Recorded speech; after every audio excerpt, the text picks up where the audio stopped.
Play.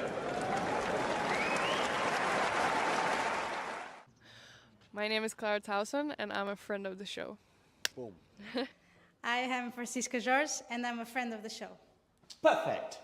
Hi, my name is Susan Leemans, and I'm a friend of the show. Boom. Yeah. My name is Zainab Sammaz, and I'm a friend of the show. Boom. Hey guys, my name is Sasha Vickery, and I'm a friend of the show. Boom. Hi, my name is Lloyd Harris, and I'm a friend of the show. Perfect. Hi, my name is Jasmine Paolini, and I'm a friend of the show. Wow, Jasmine, you got it in one time.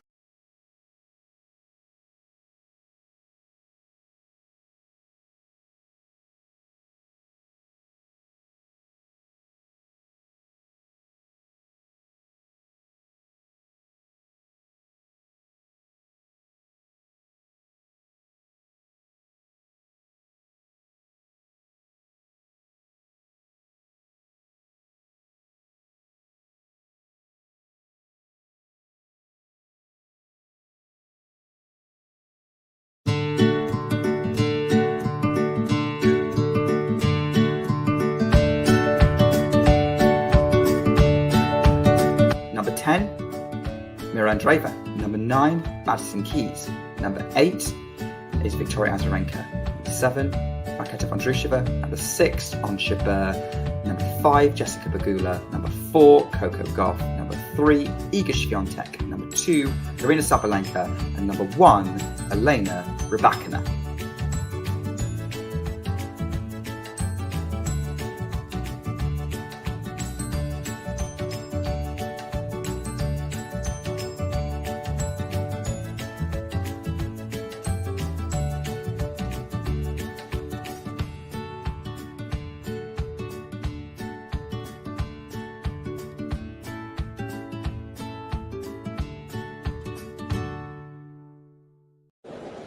Ready? Play. Ball up, goes down the line. That is long. It is a second serve that she's going to have a look at. I suspect Jasmine's just going to cover herself on this ball. Ball up, goes down the line. Forehand by Jasmine. Backhand by Donna. Backhand by Jasmine. Forehand by Donna. And it's Wong and Jasmine Paolini. Look at that celebration. Look at that celebration. Oh, But look at giving her opponent the hug there. Pain on one side of the net, glory on the other. Oh my days. Jasmine Paolini, take a bow. The Italian pocket rocket has done it again. She has done it again. She's making back-to-back Grand Slam finals on clay and then on grass. Oh my day, she cannot believe it. Many of us can't believe it. Indeed. Forza from Ghosty, and thank you for the donation, by the way. Big thanks. Also, by the way, for those of you tuning in, if you want to become a member, you can click the membership thing below. It's also pinned in the live chat. But listen, wow, look at Donna Vekic's mother now is in tears. I bet. I mean, she was up that early break. I think she had on two occasions she was up a break in that deciding set. But throughout, it felt like one person was enjoying the occasion and one person was not. And the person who was enjoying the occasion was also the person who enjoyed the last point of the match. James. Wow. Jesus, wow. Okay. I mean, someone once said football bloody hell. I mean, you could say tennis bloody hell in this moment, I think. I mean, that felt like that. I mean, not, and I'm sorry, and I know that if I've forgotten his name, sorry, if you think he's still in the chat from the Netherlands, but it felt like that 90th minute winner for Watkins, right in the last, tight as it can be, right up to the end. I mean, we resisted the temptation to talk about the football for half an hour. We did well. Yeah. But yes, back-to-back Grand Slam semi-finals. Huge effort from Donna Vekic, as Simon Cambers here on Twitter points out. But yeah, congrats, says Germany in the live chat. Yeah. Indeed, it is Saturday. But I think in the midst of the emotion, Ashley, I think that's fine. An epic match, says Julian. Indeed, it was. But listen, for me, okay, Jasmine's just about to talk. Let's have a quick listen. You know, to improve a little bit on the court because I was serving really bad, but no, I'm so happy with this win. I think, I don't know, this match I will remember forever, I think.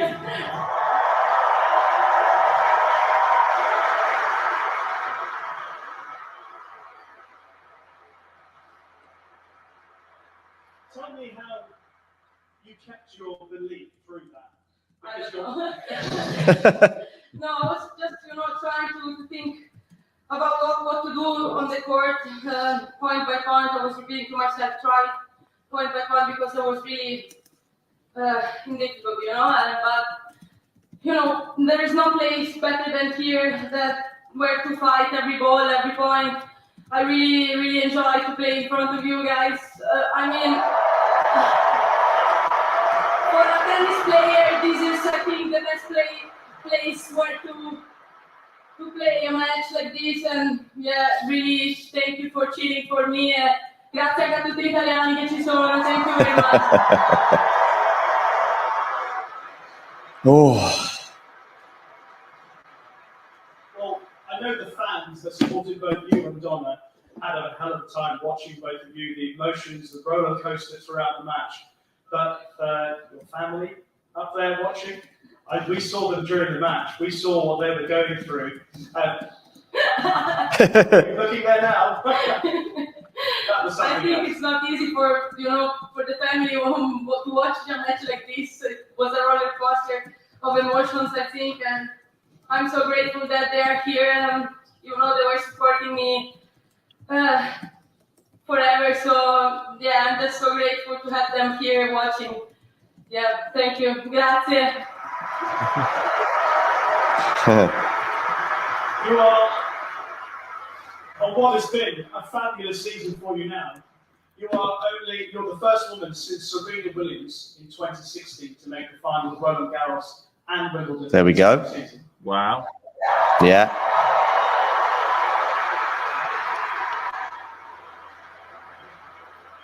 I think these last months have been crazy for me. I have still to realize, I think, but I don't know. I'm trying just to focus on what I have to do on court, just enjoying what I'm doing because I love playing tennis.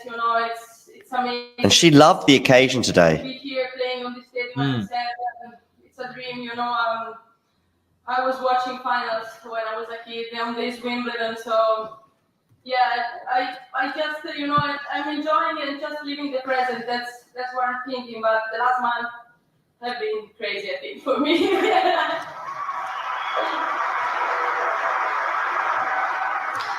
Crazy indeed, James. Crazy. I mean, like I say, I think back to that Monastir final when she was outclassed and out-hit by Elise Mertens. And if you'd said to me that day that one of those two players was going to have a breakout year in 2024, for me, it was not going to be Jasmine Paolini. But she's proven me and many other doubters wrong with what's been an incredible year. Third in the race she is now. A breakout season has been described here on Twitter. And yeah, winning that WTA 1000, I thought that was a peak for her. But she's backed it up with 2 Grand Slam finals in a row on 2 very different surfaces. She has. She's shown first of all that she is an all-court player, but just that, that hard work, that perseverance, doesn't necessarily have all the natural elements that you would expect for a player to go, as high up as she is in the rankings to do what she's done already, but has really worked that game and is currently reaping the rewards as much as possible in this season. I mean, it's just remarkable winning Dubai, getting to the finals at both now Roland Garros and Wimbledon, and the manner of the victories as well. It's just, she is a fighter. She is a grinder, and she's getting those wins. And she, as you say, third in the race at the moment, fifth in the live rankings currently. I mean, just she is becoming an unstoppable force. She is a player that you do not want in your draw whatsoever. Yeah, indeed. Well, listen, that brings to an end to the first semi-final. We will have live on the show the second semi-final coming up between Barbora Krejcikova and Elena Rybakina. That is going to come up with Matt and Damien and probably myself as well intermittently. So, yeah, thanks for everyone joining today. We'll see you again very, very, very soon for those two in action. I can see them on my screen right now. And, yeah, big thanks to you, James, as well. No worries. Great And to be on for us. I seem to always get a good epic women's matches, which I'm very. One in Monte Carlo you doing between Sinner and Runa, maybe was it? I had that one, and I think the one that stood out for me was the women's final at Madrid. Ready. Play.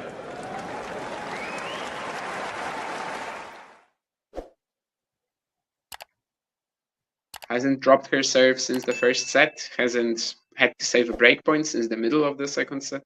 That's a great first serve to kick off this potentially deciding game. 15-love, Krejcikova. Another one long there for Rybakina. And Krejcikova is just 2 points away from a first Wimbledon final. And she's not going to miss that smash at the net with 3 match points for Krejcikova. I mean, this has been some performance from the Czech.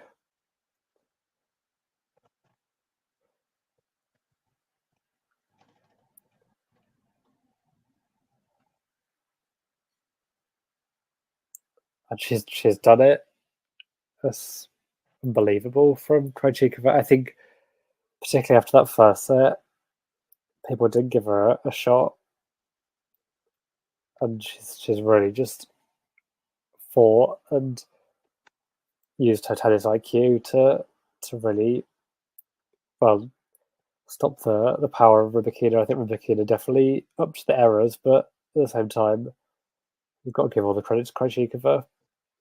Yeah, I mean, she was getting smashed off the court in the first set. You couldn't really understand how she is supposed to hold serve.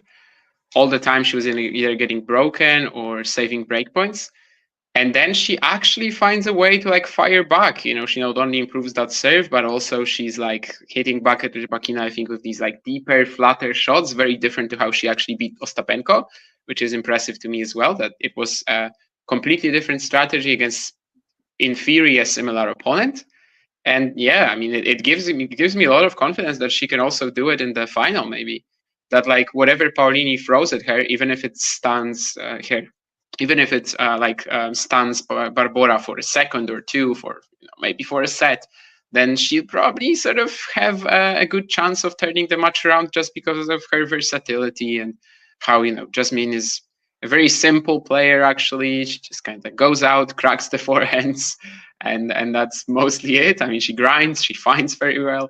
Whereas Krejcikova, the last couple of matches especially, she's shown a lot of layers to her game, and maybe that will be enough. Yeah, she makes the upset of the championships kind of for me. I mean, I know Putintseva beat Świątek, but that Świątek, I guess if she played Rybakina in the semis, I would have considered her the underdog. So I think Krejcikova makes the more monumental result for me. The real Hector saying that the head-to-head is 3-love Krejcikova. I think he's talking about the head-to-head with Rybakina, but the head-to-head between Krejcikova and Paolini is 1-0 to Krejcikova. But I don't think you can take much from that because the only meeting came in Australian Open qualifying 6 years ago. Yeah, that's pretty funny that they're qualifying. Yeah, and now they're in a Grand Slam final.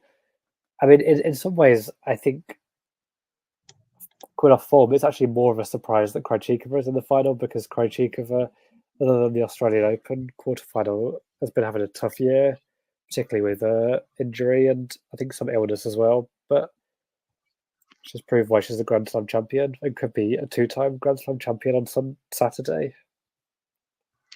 Yeah, she had a tricky one as well with Kudermetova in the first round. Like both players similarly out of form, but similarly potentially dangerous. And yeah, that was amazing. Head to head against Paolini, 3-0 Krejcikova. Where do you see that? Oh no, against Rybakina. Okay, I think that's Rybakina. Rybakina it is now. And I think she also turned around the Ostrava match in a similar fashion. She also lost the first set 3-6 and then won 7-6, 6-4 or something like that. Sid says that all talk of top 3 or 4 is simplistic. There are quite a few good players in WTA with differing forms at various times. Yeah, but there is a top 4 that like really outshines everyone else in terms of consistency, especially. And if these 4 players lose somewhere, then like it's Wild West. Like it's literally anyone can do it. Anyone can make a final. Anyone can get the title. Krejcikova, of course, is very much in that group of anyone's who can pull it off. Paolini deserves a lot of credit for getting there 3 times this year, like picking up these pieces 3 times this season. But definitely she did remarkably well to get there. And yeah, what else can we say? Yeah, so you back in. We've seen 2 very good semis today after all, right? Yeah, 2 very competitive semis. I think the first one was slightly higher quality, but I think this one was more interesting because of the way that Krejcikova turned the tide. First one was higher drama. This one was higher quality, I'd say. Yeah. But yeah, I mean, in terms of like entertainment, compelling watch, yeah, the first one is kind of unbeatable. But this was a very good counterpart to it, a great foil to it, I think. And yeah, should be a very unexpected, but still a very good storyline final. Krejcikova, Paolini, both Roland Garros and Wimbledon. Krejcikova doing this out of nowhere now, but also kind of has a Roland Garros and Wimbledon final in her arsenal now, under her belt. So yeah, very unexpected, but she did remarkably well to come back here. And it is the stuff of John Silk's dreams, actually. And also, Krejcikova, he was picking her to do like ridiculous stuff last year. She was his pick to make the final in every slam or something like that. So yeah, I'm pretty sure this time he picked her to lose in round 1, which yeah, I agree about that. I mean, in the first round against Kudermetova, it was such a horrible 3-hour mess from both players. They were both similarly out of form, potentially dangerous if they just find a nice draw, which actually they had after the first round. So kudos to Barbora for like really turning this event into a completely resurgence. And yeah. Yeah, it should be a good final in 2 days' time. Thank you, Hector, for the great coverage, guys. But yeah, anything more to add on the Rybakina Krejcikova match or on the final on Saturday? No, I just kind of hope it's... Ready. Play. Ball up. Goes down the line. That is long. It is a second serve that she's going to have a look at. I suspect Jasmine's just going to cover herself on this ball. Ball up. Goes down the line. Forehand by Jasmine. Backhand by Donna. Backhand by Jasmine. Forehand by Donna. And it's Wong and Jasmine Paolini. Look at that celebration. Look at that celebration. Oh, but look at giving her opponent the hug there. Pain on one side of the net. Glory on the other. Oh, my days. Jasmine Paolini, take a bow. The Italian pocket rocket has done it again. She has done it again. She is making back-to-back Grand Slam finals on clay and then on grass. Oh, my days. She cannot believe it. Many of us can't believe it. Indeed. Forza from Ghosty. And thank you for the donation, by the way. Big thanks. Also, by the way, for those of you tuning in, if you want to become a member, you can click the membership thing below. It's also pinned in the live chat. But listen, wow, look at Donna Vekic's mother now is in tears. Oh, I bet. I mean, she was up that early break. I think she had on two occasions she was up a break in that deciding set. But throughout, it felt like one person was enjoying the occasion and one person was not. And the person who was enjoying the occasion was also the person who enjoyed the last point of the match. James. Wow. Jesus, wow. Okay. I mean, that... someone once said football bloody hell. I mean, you could say tennis bloody hell in this moment, I think. I mean, that felt like that. I mean, not, and I'm sorry, and I know that if I've forgotten his name, sorry, if he's still in the chat from the Netherlands, but it felt like that 90th minute winner for Watkins, right in the last, tight as it can be, right up to the end. I mean, we resisted the temptation to talk about the football for half an hour. We did well. Yeah. But yes, back-to-back Grand Slam semi-finals. Huge effort from Donna Vekic, as Simon Cambers here on Twitter points out. But yeah, congrats, says Germany in the live chat. Yeah. Indeed, it is Saturday. But I think in the midst of the emotion, Ashley, I think that's fine. An epic match, says Julian. Indeed, it was. But listen, for me, okay, Jasmine's just about to talk. Let's have a quick listen. To improve a little bit on the court because I was serving really bad, but no, I'm so happy with this win. I think, I don't know, this match I will remember forever, I think.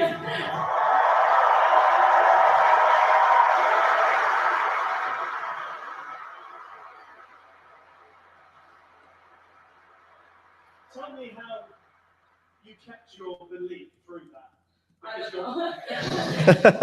No, I was just, trying to think about what to do on the court, point by point. I was repeating to myself, try point by point, because I was really in difficult, But, there is no place better than here where to fight every ball, every point. I really, really enjoy to play in front of you guys. For a tennis player, this is, I think, the best place where to play a match like this. And really, thank you for cheering for me. Grazie a tutti gli italiani che ci sono. Thank you very much. Well, I know the fans that supported both you and Donna had a hell of a time watching both of you, the emotions, the roller coaster throughout the match. But your family up there watching, we saw them during the match. We saw what they were going through. You're looking there now. I think it's not easy for the family to watch a match like this. It was a roller coaster of emotions, I think, and I'm so grateful that they are here and they were supporting me forever. So I'm just so grateful to have them here watching. Thank you. Grazie. You are on what has been a fabulous season for you now. You're the first woman since Serena Williams in 2016 to make the final of Roland Garros and Wimbledon. There we go. Wow. Yeah.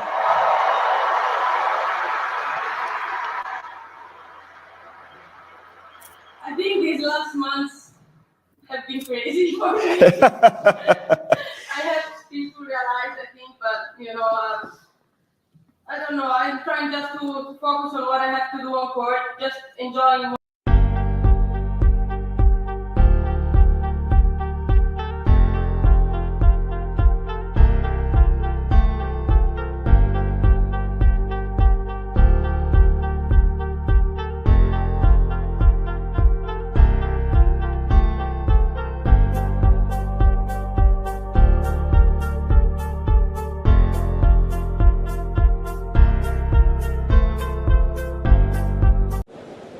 Ready?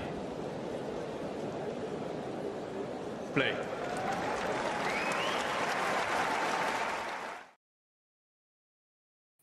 Well, hello there, and welcome to Talking Tennis.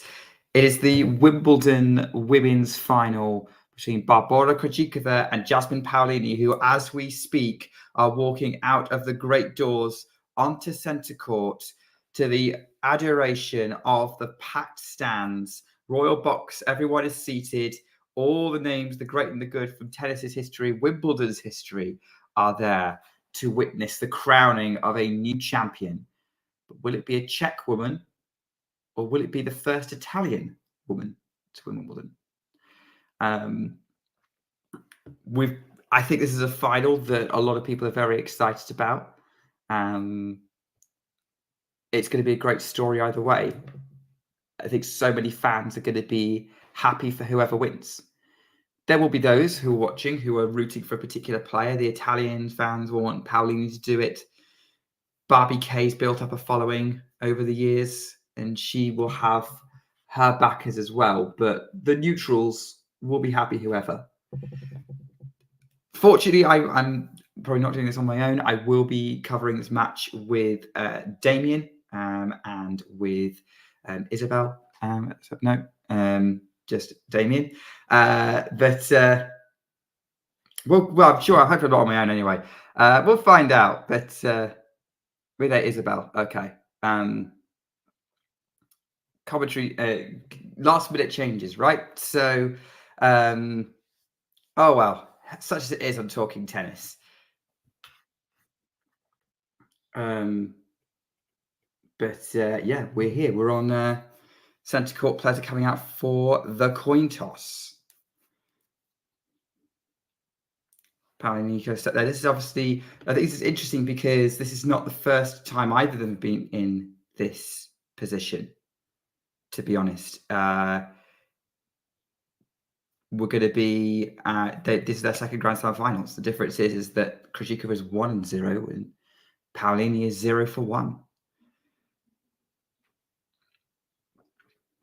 The question is, how's this going to go? Now, Nerland's going with, I think he said Krejcikova in straights, two close sets.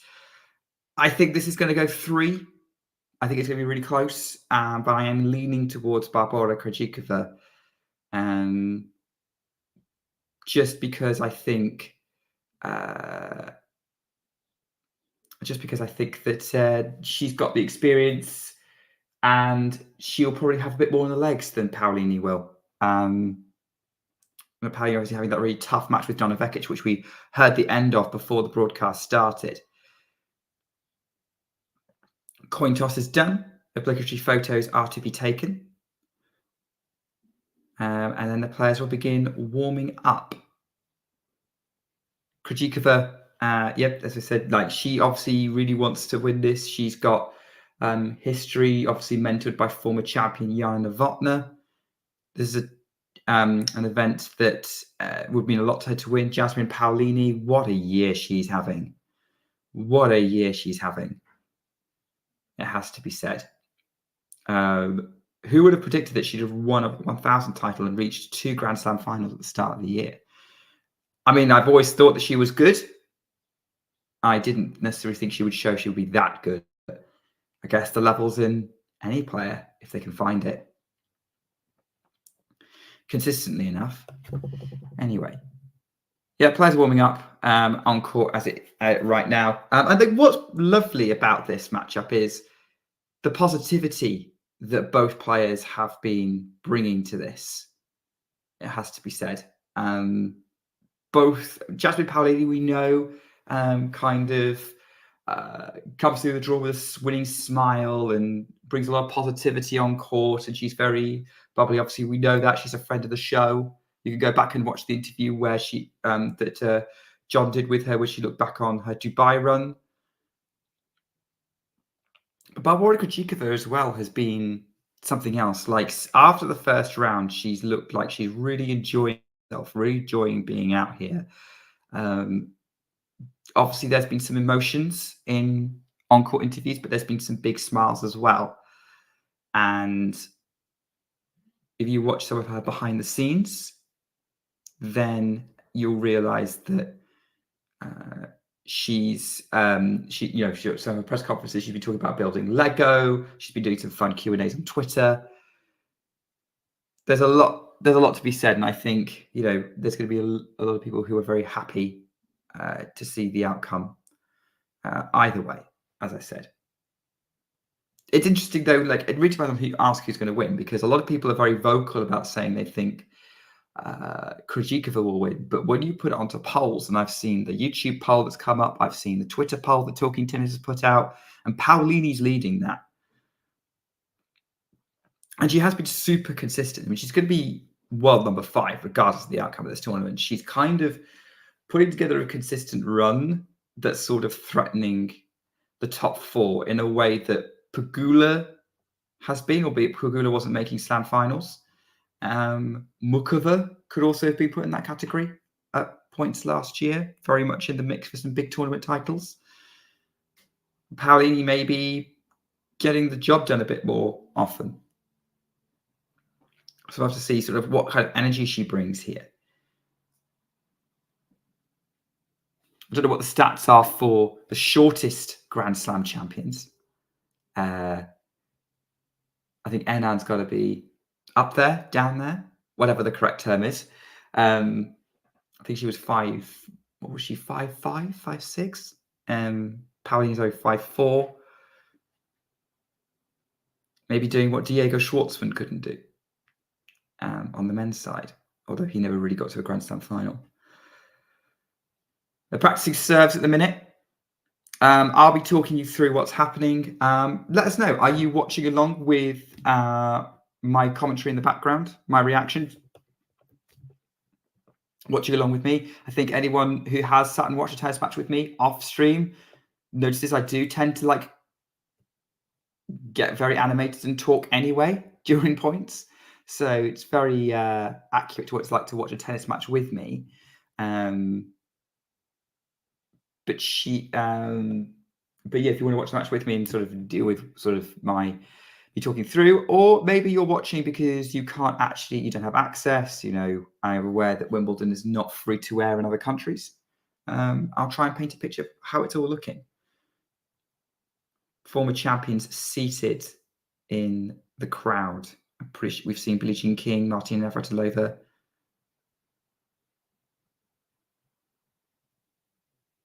Paolini number 2 in the race if she wins today, according to Schwarner.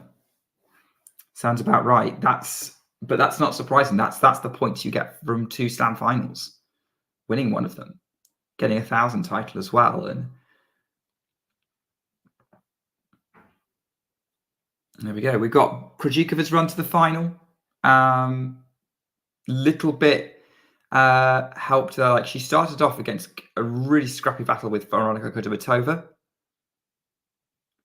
Then Katie Voynets, and then she had a bit of fortune against Bujash being injured.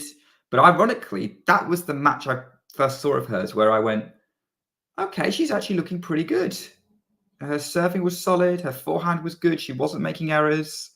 Same thing against Collins, who was also physically hampered clearly by the second set. But she finished that match. Krejcikova again serving well, looking solid. And then Ostapenko gave us a sign of what was to come. With Krejcikova again, very controlled, and then, dug in against Rybakina to pull off the comeback. Play is about to start. Play is about to get underway. Krejcikova is waiting for Paolini to deliver the first serve. There seems to be some distractions, maybe the crowd getting involved. Are we ready? Play. First serve in from Paolini. No, it's wide. First delivery from Paolini misses the opening service box. It's a 102-mile-an-hour serve. A deceptively quick serve from Paolini. She's got second serve in play. Forehand to the backhand of Krejcikova. Lands in the court. They're sort of testing each other out at the minute, keeping the rally fairly neutral to the backhand side. Now trying to change direction, but she goes long.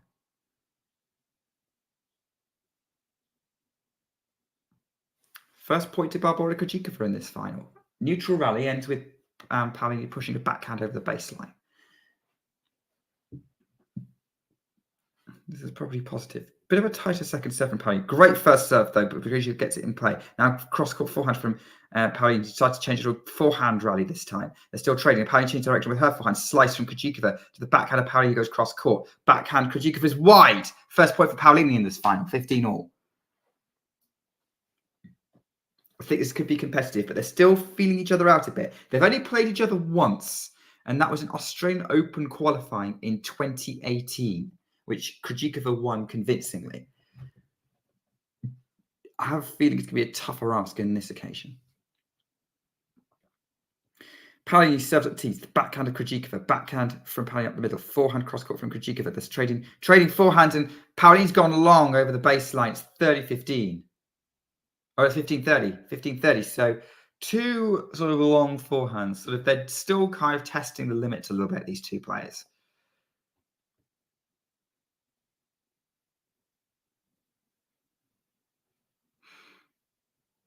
Come back to Sean's comments in a minute. First serve from Paolini is long. She tried to get up the tee, missed it. Still kind of in the low 100s for the first serve. Second serve is delivered. Kicks up to the Krejcikova backhand. Really slow second serve, has to be said, from Paolini. Krejcikova somehow finds the baseline with that forehand. They're still trading sort of backhand to backhand side. Paolini's coming in. Oh, but she miscues it because the Krejcikova passing attempt was really good. The volley from the mid-court from Paolini was not good enough. It's 15-40. Krejcikova's looking to get the early momentum in this match.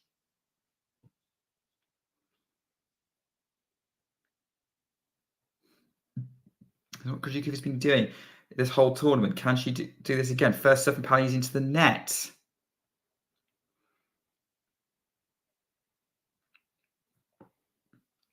Second serve from Paolini. So the forehand of Krejcikova goes on the attack with a return. Backhand Paolini to the backhand of Krejcikova. Somehow lands in.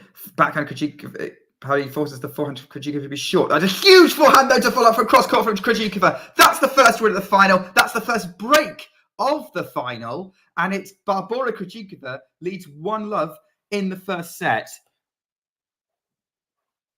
There we go. And it was interesting in that rally because Paolini definitely pushed Krejcikova back with one forehand, drawing a short one, but then goes back to the forehand with her own. And Krejcikova just unleashes. And this is what we're talking about. Krejcikova's been doing this the whole tournament, where she's been bringing a level that asks the question of her opponent, forces the opponent to try something. And her own level is solid, is high enough that she'll just keep asking the question and work until she finds a winner, particularly on her own serve, which has been working so well this tournament. Let's see how it's going. Has to be said, Paolini's second serve looking very tight today.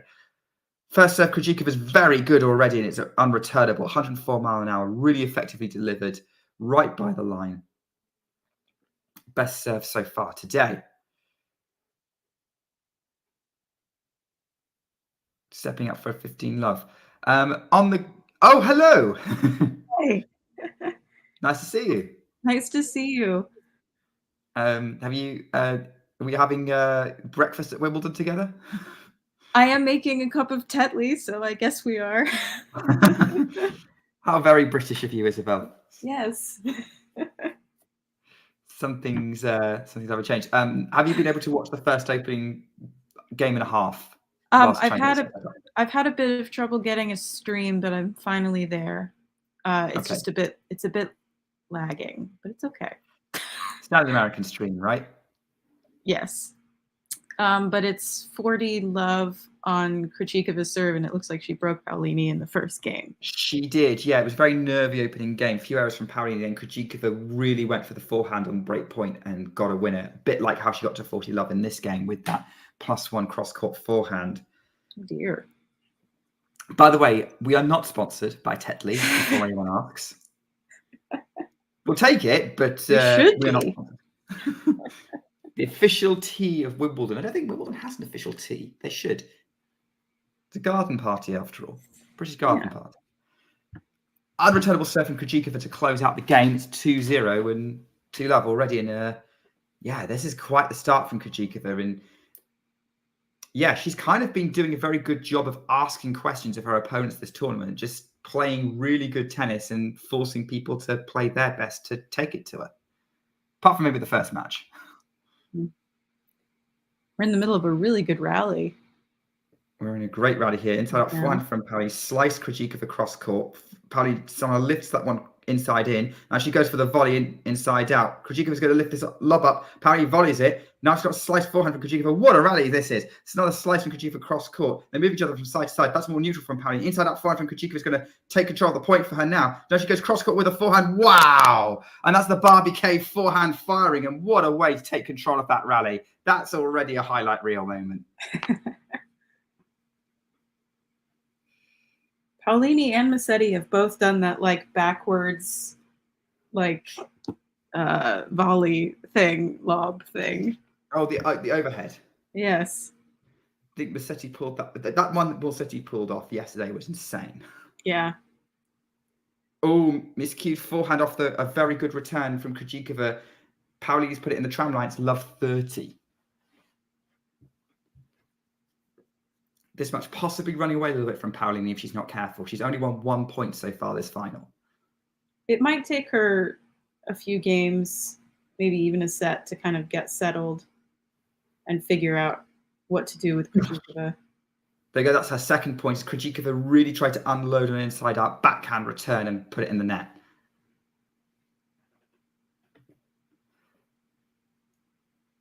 $15.30. Krejcikova knows she's still got an opportunity here. Paolini goes out wide. Backhand Krejcikova. The backhand of Paolini cross court goes back behind. That was an excellent backhand from Paolini. That's the best shot she's played all day so far. Where are we at? We're about the same? You ahead? I think I might be ahead of you for once. You usually are. I'm at 30 all. Yeah, I'm 30 all as well. Okay, maybe we're at the same point. Yeah. I don't know whether like my commentary is kind of in sync with yours or not, but I think it is. Okay. I know you generally have quite good streams, to be fair. You're the one American who does. So sometimes, like the tennis channel is sometimes very behind, but maybe they actually make an effort for Wimbledon. Though I've switched to a different provider, and they seem to be doing okay. Got a backhand from Paolini up the middle of the court off a great return from Krejcikova. Now they're still trading the backhand corner. We've got a forehand from Paolini. Goes cross court. That's a Paolini special, but Krejcikova gets to it. Lands on her side of the net, though. 40-30. There we go. She's getting some positivity in her points already. So maybe taking a bit quicker than Isabel originally thought. Isabel's decided to show us the door. Clearly.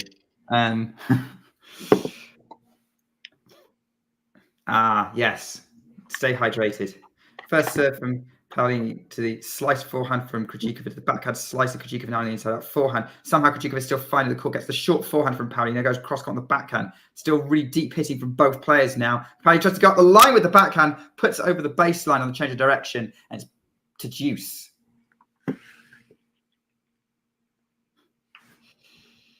So it wasn't ideal. Like again, Krejcikova somehow managed to find a way to get back in the point. This was what she was doing against Rybakina as well. And the change of direction just didn't work. And well, looks like there's a disruption. Oh no, there was a ball girl running across the court for some reason, but maybe there was a loose ball or a bird on the court or something like that. First step from Paolini is good. Now goes for the backhand up the middle, but she's gone long again. The backhand's miscuing a little bit by Jasmine Paolini. It's advantage Krejcikova for a break point opportunity in this game. Okay, I think I'm a point ahead of you. Oh. First serve from Paolini. Then follows up with a +1 forehand, and the Krejcikova forehand is somehow in the court. So much topspin. Drop shot from Paolini is amazing. Gets the point.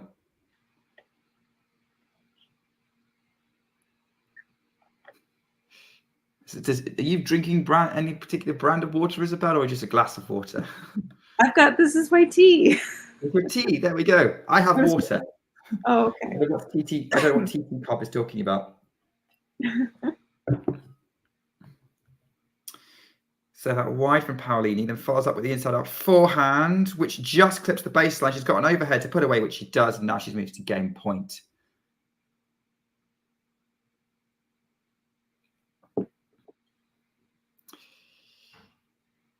Giovanezzi got her opportunities, but she's still up in this match. But there we go. Can Paolini? I think Paolini getting this game will definitely give her a foothold in this final. Slice returning from Krejcikova back. Forehand from Paolini to forehand Krejcikova up the line. Backhand from Paolini is there for the Krejcikova backhand to go deep. Now Krejcikova follows up with a forehand. Excellent forehand again. Paolini's got her on the run, but the Paolini forehand is long and it's back to deuce. And I have to say, I'm very impressed with the way Krejcikova is finding the court on pretty much every shot right now. So much spin.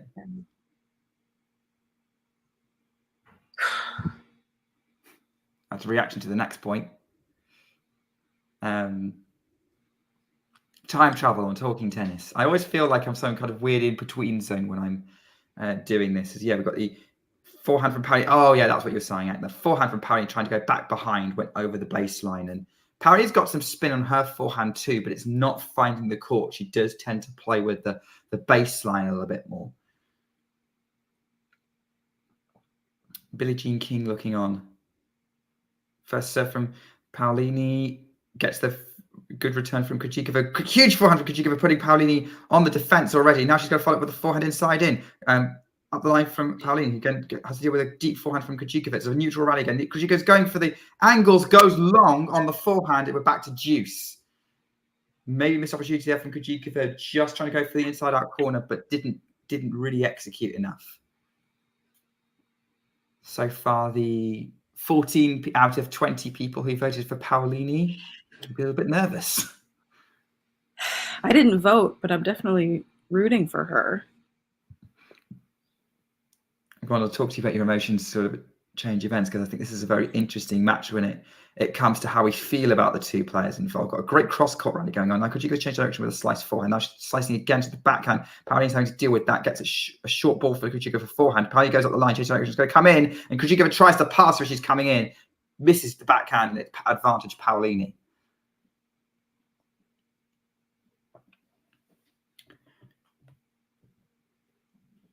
Krejcikova is stepping up to take this one on. This has been a very. This feels like a very important game here, because Paolini going 2 breaks down early on is going to make this a really tough comeback. Paolini holding here is make this a match, and she does make it a match because it's an unreturned serve, and they're going to have their first sit-down change of ends. Sadly, they will not be offered cups of tea, but they probably should be.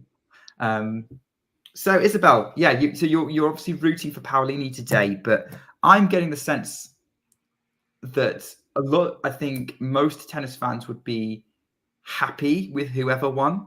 But yeah, talk to me about how you're feeling about this match. Well, I'm rooting for Paolini, one, because like it's kind of amazing the run that she's having this year, and it's happening like later in her career. Like I think she's my age. She's like 27 or something, right? 28. Yeah, so she's my age, and she's only now like breaking into kind of the top 15, finally making finals, and I love that for her because everyone else is like 20 years old. She's also like tiny. She's a lot shorter than a lot of tennis players, and I just kind of love that. That you know, she's like an underdog in like 3 different ways. And I love the way she plays. It's really fun to watch, and she's, you know, really emotional on court in an exciting way, and I just get such good vibes. And I don't have anything against Krejcikova, but I don't really have any feelings towards Krejcikova. But I think it would be just so cool if Jasmine won.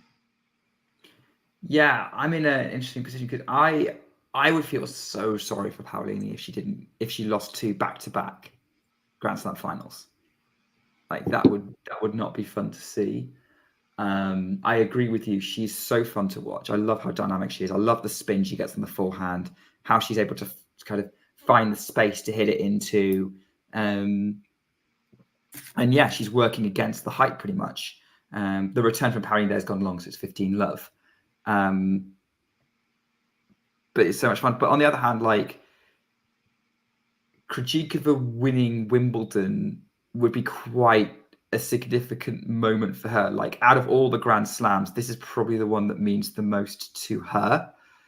And so I kind of like feel that it would be a missed opportunity. But maybe I would be happier with a Paolini win, because maybe Krejcikova will get another crack at it. But I think there's probably a lot of particularly British people who want to see her succeed because of the Jana Novotná connection. She's at third love, by the way. What is that connection? So Novotná was her coach. Okay. So there's a story that apparently when as we're into a rally at the minute, Krejcikova, I got the line with the backhand, but she just missed it, 30-15. There's a story going that like she's from the same place as Novotná, and when she was like 15, 16, she knocked on Novotná's door and said, "Hi, could you give me some advice?" When she was like a junior, Novotná watched her hit, and then had a hit with her and basically went, "Okay, I'm coaching you," and so. Like, obviously, she's been a big part of Krejcikova's life, she is up until sadly Novotná passed away a few years back. Novotná obviously having won Wimbledon in 1998, having missed out gut-wrenchingly in 93. She was 5-1 up in the final set against Steffi Graf, which is a bit like someone being 5-1 up against Iga Świątek in the Roland Garros final and losing. So I think for that, a lot of British tennis fans know that story, and so maybe she's getting a bit more attention in that respect in some ways. Okay. Like, Krejcikova's certainly not thinking about that right now. She's just focusing on the tennis. She's at 40-15 in this game. It's a let on the first serve. She's got to reset there. I mean, was Paolini a player you were paying much attention to before suddenly she broke top 10 and was like top 20 and like won Dubai and did an amazing and then suddenly turned up at the French Open final?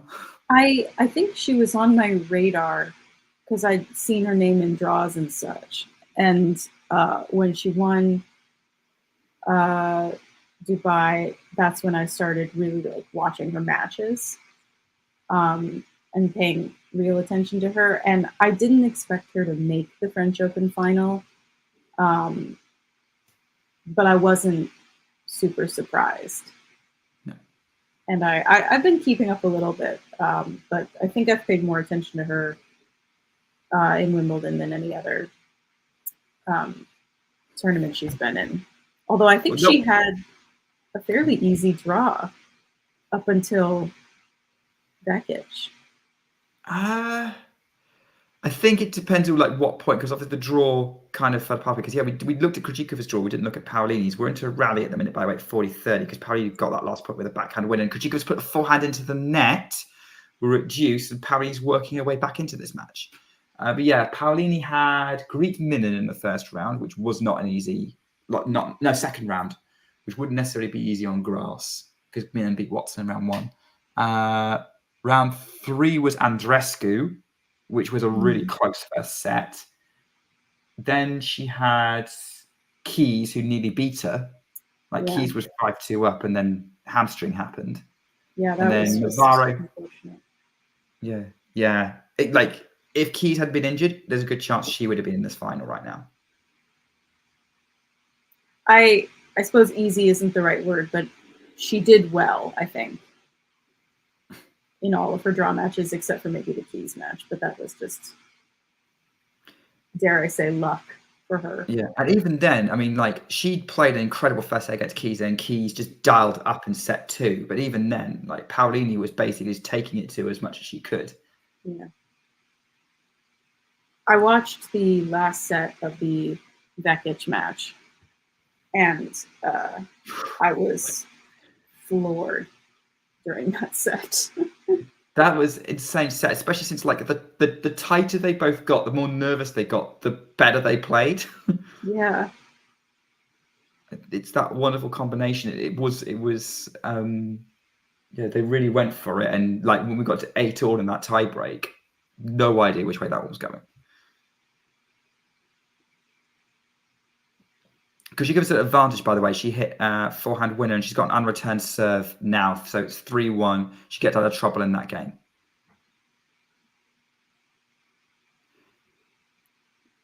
People in the comments are telling me that the draw was not easy. I guess I should rephrase my answer. Maybe Krejcikova's draw, I thought personally, was a bit tougher to get to this point. Yeah, I mean, look, we need to get through Elena Rybakina and Elena Ostapenko and Danielle Collins. That's a whole different thing. Where like players that you would expect, like because Ostapenko was on fire. Rybakina loves Wimbledon. Collins is one of the stars of the year. Yeah, on paper, that is definitely tougher. And hey, look, it probably wouldn't have been crazy to think that if things had gone a little bit differently, we'd be looking at a Rybakina Keys final. Yeah. Paolini again fighting here. She tried to go for that up the line shot on the backhand and missed it. Love 30, and yet again, Krejcikova's right in this service game of Paolini's.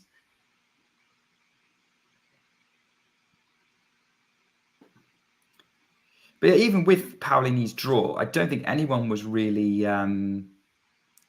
expecting her to make the Wimbledon final either.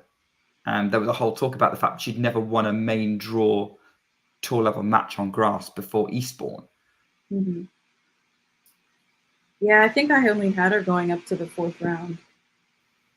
Same. Losing to Keys, right? I think so. It would make sense. High issues, by the way. 30-all. Paolini drawing nearer. Isabel, what do you think about Sean's question here? Is the factors of final affecting Paolini? I don't know yet. I don't know yet. I think she's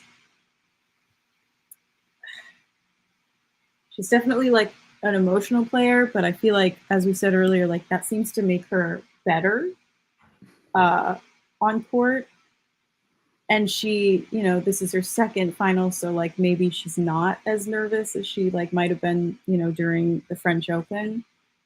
I do think Krejcikova is just playing really well right now, and she's having to figure out like what she can do to push her level.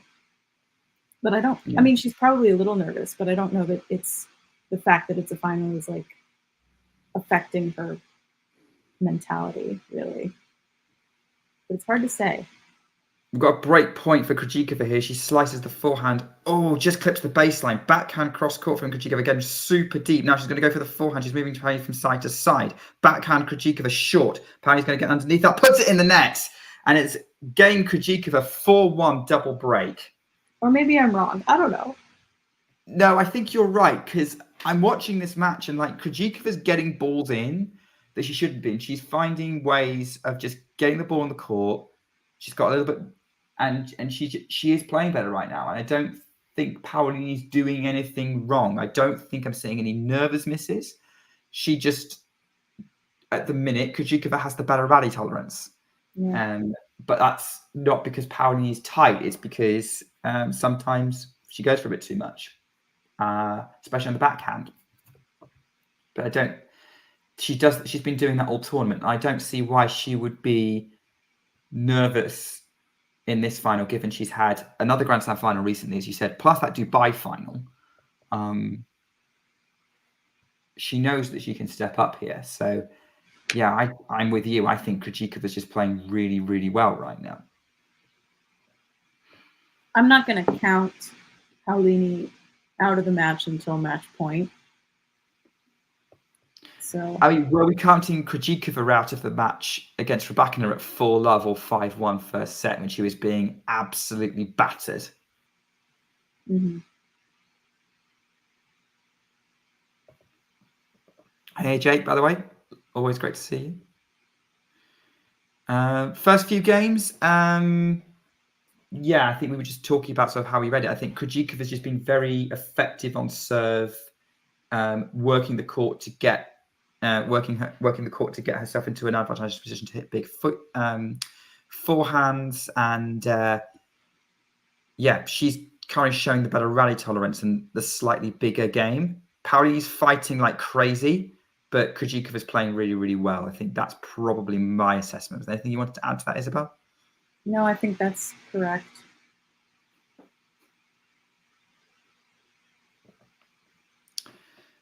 Yeah. I think she just has to calm down and problem solve.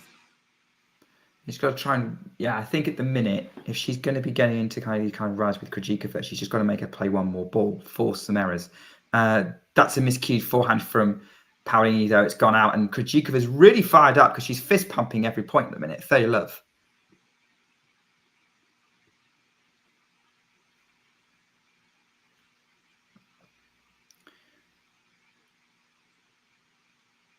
Have you had a favorite match of the tournament so far, on the men's or women's, or both?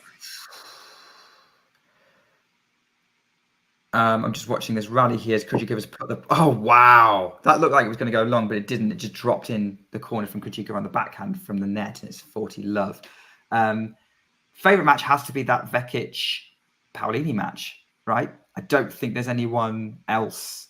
There's nothing else that's kind of come close to that level of quality and drama combination, I think, that we've had the entire tournament, women's or men's. There's been a couple of other women's matches that are worth noting, but maybe one or two of the men's. But I think for me, Vekic Paolini is the one that the match of the tournament. Yeah, has to be. And this one still could be, but that one is something special. Yeah. I think you're probably on the same page, right?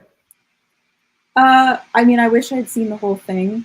Having only gotten to see the last set, I can only imagine what the rest of the match was like. Well, the last set was the best set.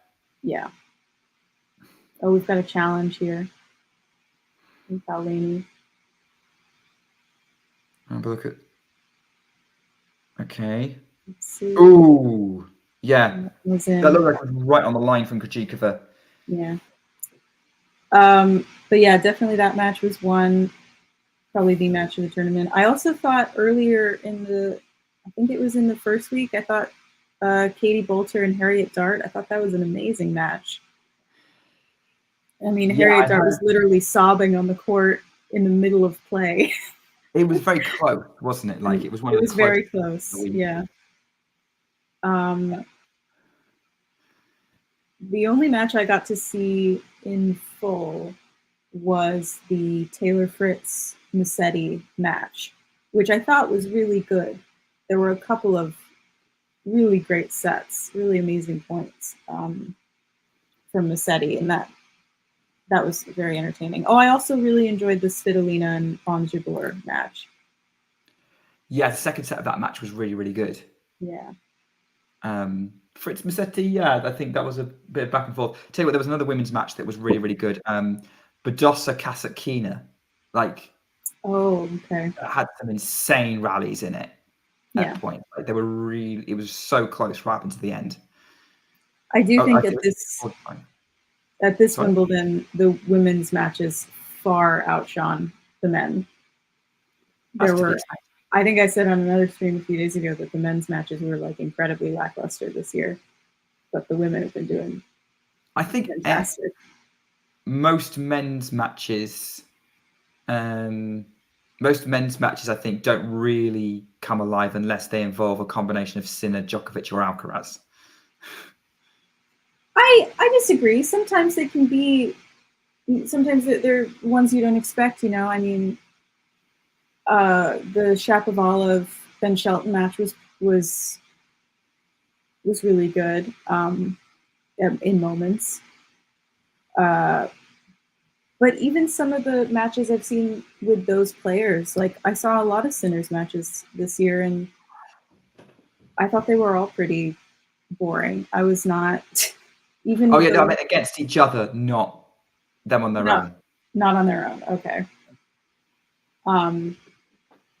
I don't know. Even that French Open semi with Alcaraz and Sinner, I did not think that was up to the level that we're used to with the two of them. Even though it went 5 sets, I was not really captivated. No, I think that's fair on that one. Yeah, I guess it's there's something about that. Oh, Paoli at 30-all just tried to go out wide, and Krejcikova put the return into the net post. So 40-30. Yeah, I'm probably being a bit harsh because you're right. Like Shelton, Shapovalov had fun moments. Tiafoe Alcaraz was good fun. Yeah. Both Taylor Fritz 5-setters were quite good.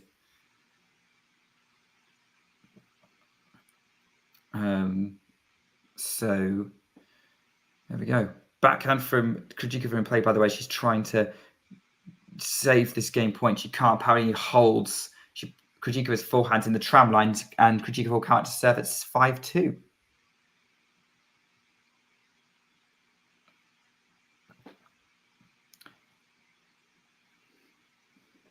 So yeah, this is you're doing well for someone who's rooting for Paolini. You're doing well at dealing with the situation right now. But I suppose you can't really count Paolini out, can you? Because I'm not counting her out yet. I'm not emotionally invested. Okay. I want her to win. I like her, but I'm not going to start crying. Okay. Well, it's not going to be one of those streams. No. Talk to me tomorrow. We'll see. Good grief. That's a first round clash that's clearly designed to get the crowds in Bastad or Bostad. Nadal versus Borg. Oh, the young Borg. Yeah. Is he actually good? Has anyone actually seen him play out there? Let us know if you've seen him play, because I have not seen him. I haven't heard amazing things, it has to be said. He's not really climbing the rankings, to be honest. He's kind of stuck around the sort of 300 mark, I think. 200 to 300 mark. But hey, because he's Swedish and his dad's a Grand Slam champion, he's going to get into Sweden's main event.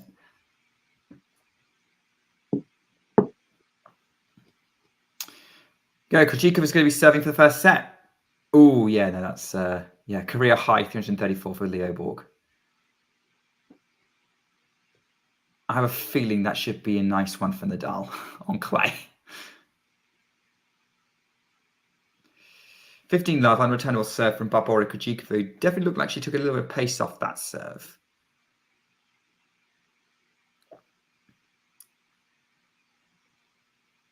Huge first serve from Krejcikova out wide. Now she's going to set up for the inside in forehand, which she puts away for a winner, 30-love.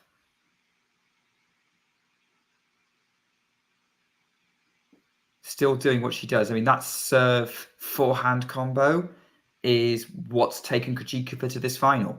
That's pretty much what I've been seeing when I've been looking over at her matches and seeing her perform.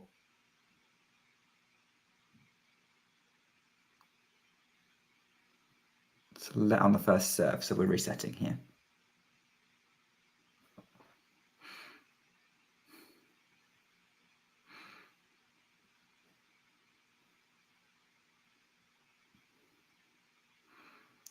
First serve again, this time T serve, back, forehand, back behind Paolini to the forehand. Oh, Paolini really tried to accelerate through the forehand, puts it well out of court, and it's 40-love.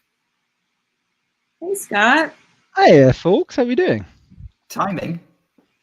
Hi, I know. I've joined right at a brilliant moment in the match. Well, I mean, right at the end of the first set, right? I do think right at the set. We'll get your thoughts on that set. Let's see if Krejcikova closes it out. She's abandoned the ball toss, so yeah, sure she will. Yeah, absolutely. Might... Where am I ahead in the stream or am I behind in the stream? I feel Let's like I'm find out. Inside up flying from Krejcikova to the backhand of Paolini. Then she goes cross court on the forehand. Paolini's scrambling into the net, and it's game to love Krejcikova. 6 games to 2. She is a set up. And it's going to be straight sets, isn't it? Isn't it? In my opinion, based on I'm not making any predictions. Based on that, Yeah, I mean, Paolini's heading off court for a toilet break. I don't know, medical timeout. Nah, toilet break, right? 'Cause you're not. I don't think she's injured. She doesn't look. No, I doesn't think look she's just injured. heading off maybe to kind of refocus. Just one-way Can we- traffic. Can we One-way talk traffic. for a second about how many people got injured at this Wimbledon? Far too many.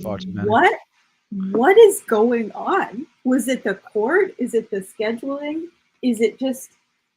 Is it cursed this year? Like what happened? I've never seen this many medical timeouts and injuries in a tournament.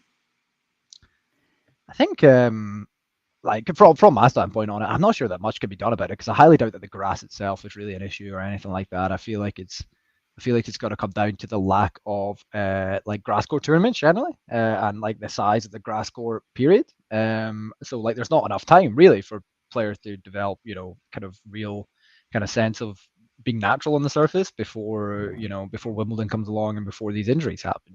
In my opinion, I don't know if there has been any kind of scientific study on if the grass is any different or anything like that, but I don't know. That's just my kind of general assessment of it. But I'm not an expert, but it could also do a lot to do with the point of the year they're in. Like we're halfway through the year, we've played a lot of tournaments. It wouldn't surprise me with very little let up, especially over the clay season. It wouldn't surprise me if players were really starting to feel it at this point. But this isn't something that happens every year where at Wimbledon or the US Open suddenly everybody's injured. This year it seems especially. I guess we've only got a sample size of 1, haven't we? So I think if it happens again next year, we know there's a problem. True. Lovely. I don't know. Are you guys watching this on the BBC stream or like what are you watching this on? Oh yeah, because I get the BBC stream here in. Okay, yeah. I don't know. I'd like maybe if you legally use iPlayer, maybe you could. But yeah, what are you watching it on? I think it's ESPN, which is just the sport network here. Who are you blessed with on commentary? Oh, I think it's Chrissy Evert. Who we got? It's Chrissy Evert and somebody else. I have it on mute. I don't really care what they have to say. Yeah, valid, entirely fair. Yeah, I got Johnny Mack. I think we've got Johnny Mack on the BBC. Oh, John I'm Mack, so sorry. Yeah, I think so. I could be wrong, but I think he was. Which is an interesting decision to have made, to be honest. I had a lot of Nick Kyrgios commentary on matches this year. So, from an objectional standpoint, what do you think? Okay, I hate myself for saying this. Yeah. But he's actually a very good commentator. Nick, you agree on that? I do. You heard him? Yeah, he does know what he's talking about. He doesn't know what he's talking about. He knows what he's talking about. He's actually played a lot of the players that he's talking about. Yeah. So he has a better view of it than McEnroe does. And he actually doesn't go off on tangents on other subjects. He's actually focused on the game. And he knows all of the like lower ranked players that McEnroe seems to not put any effort into knowing. He's actually good at it. And he even went on Twitter and was like, hey, how is my commentary? Is there anything that I could do to improve? Like, is there anything you guys want to hear more about? He actually like started crowdsourcing. And I hate that I'm saying it, but I actually would rather listen to him than anyone else that they currently have on ESPN. Yeah, probably. Wow. I'd probably concur. Let's all go into detail on that right now, though. What? Yeah, talking about not going on tangent. Nick Kyrgios has single-handedly managed to do better than the entire Talking Tennis commentary team. If only we had a former pro in our ranks. We've got a couple of former juniors, but that's about it. Well, I think Jack is moving up the ranks of the team. Yeah, Jack certainly is. Jack certainly is. He's getting close to that point where we can classify him as a professional, right? Jack is part of the establishment now.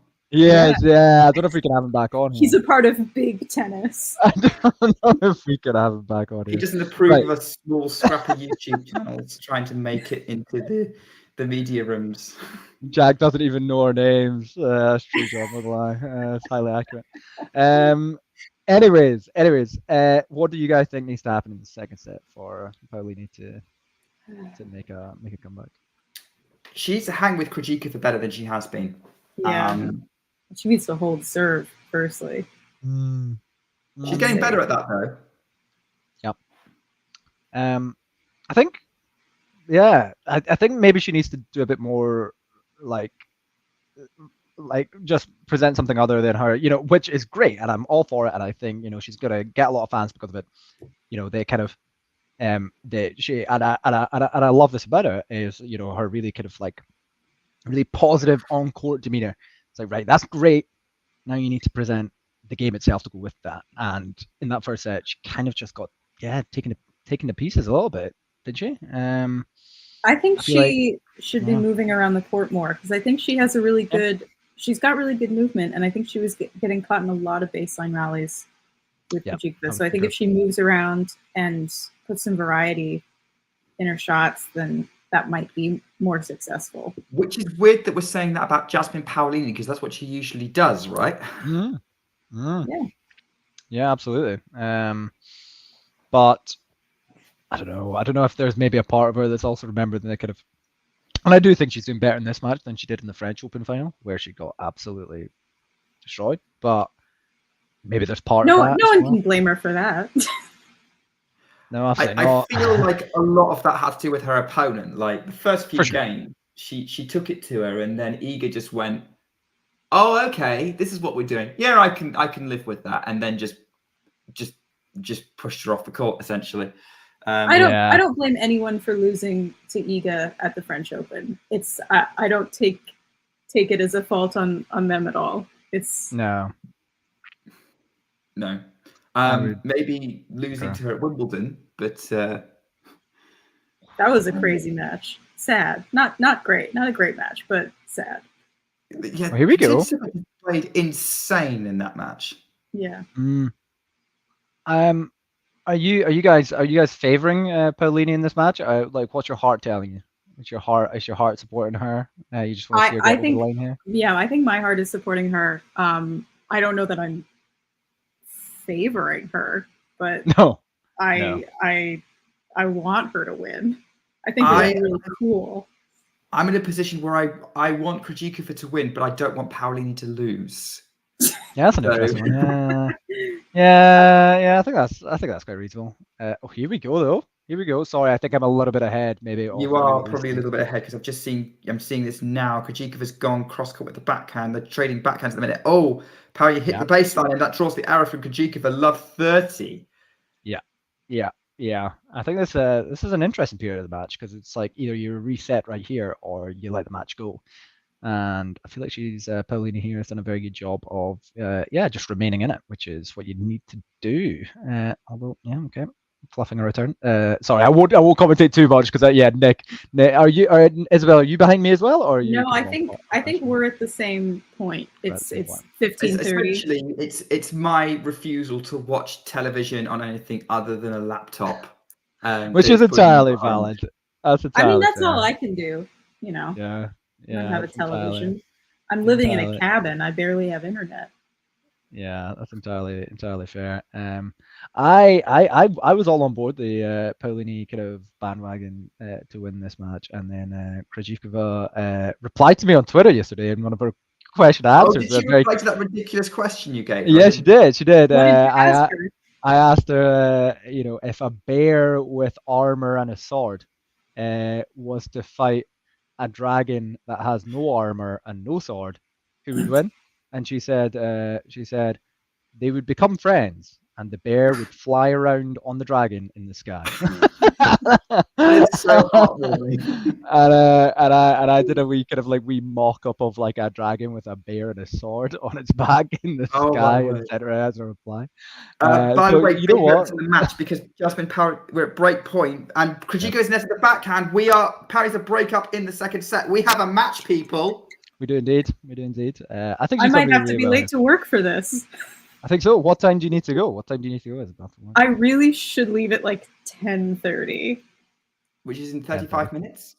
Yeah, I've got 30. She can win this match in 35 minutes, right? Like, it won't take that long. Krejcikova can. I I feel like Paolini would need Krejcikova to be injured to win this match in 35 minutes. Yes, I would agree. Krejcikova has really kind of lost a little bit of her edge here at the start of the second.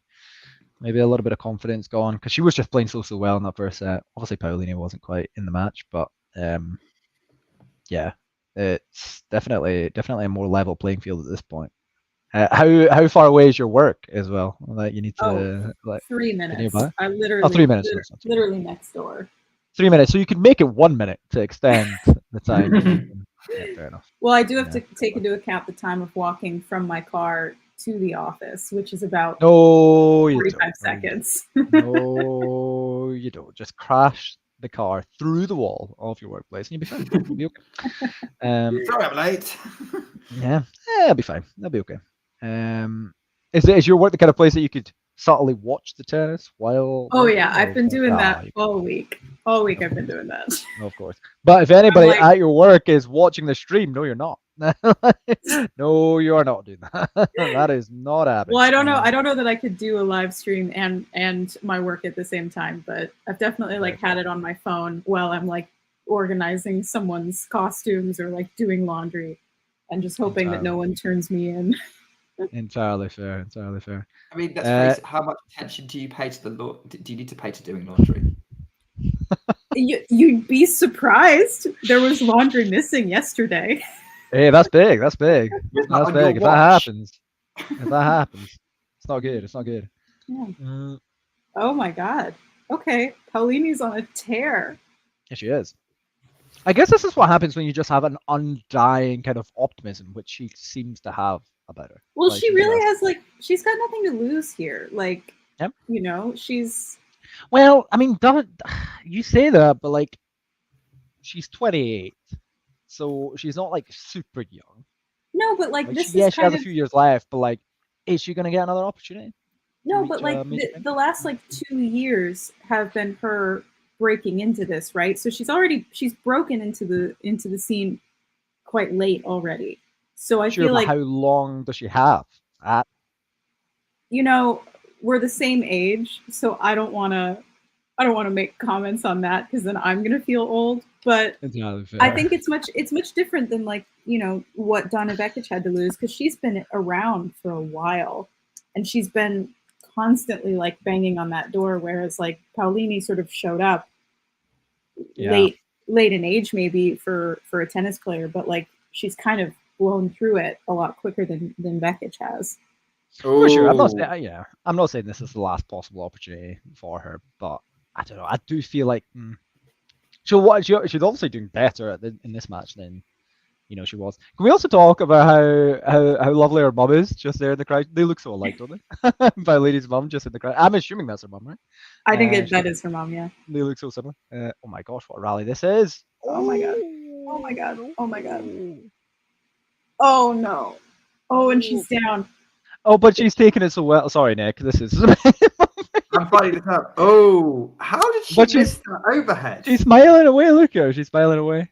You gotta love that. You gotta love that about her. She kind of reminds me of Alcaraz with this sort of vibe. Like even if she misses a point, she still looks like she's really having fun.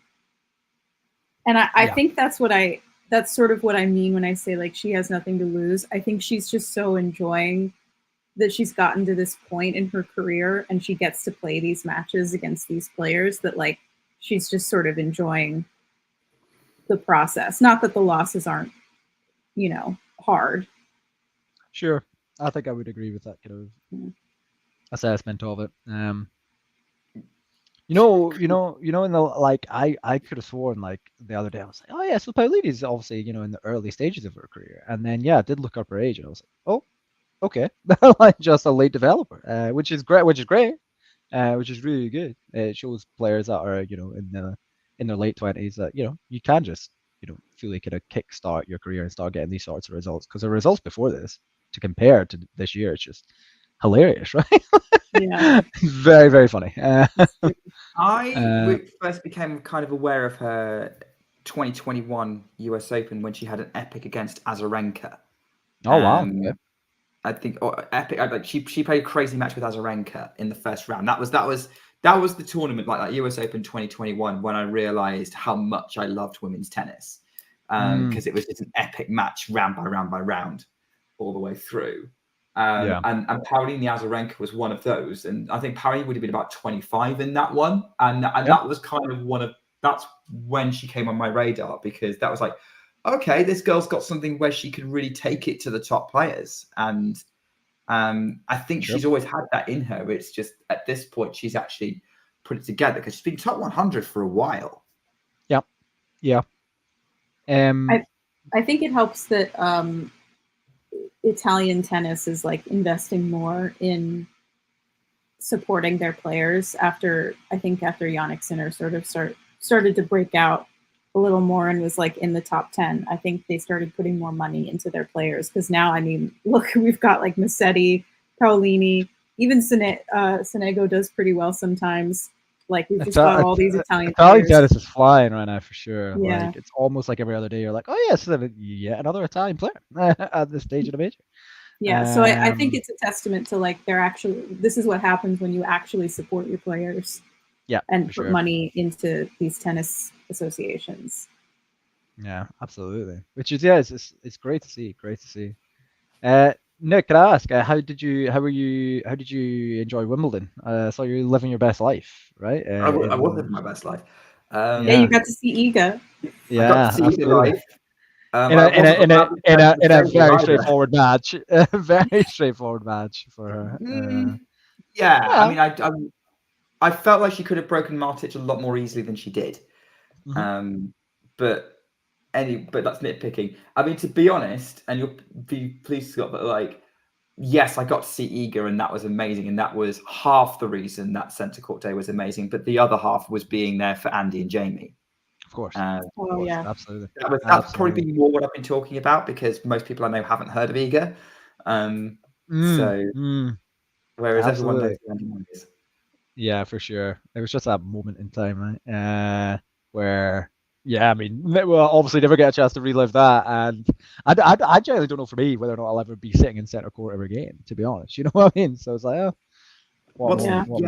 mean, what's the point? You were there for that moment, and like that's the nothing really beats that, does it? Other than maybe Andy winning Wimbledon.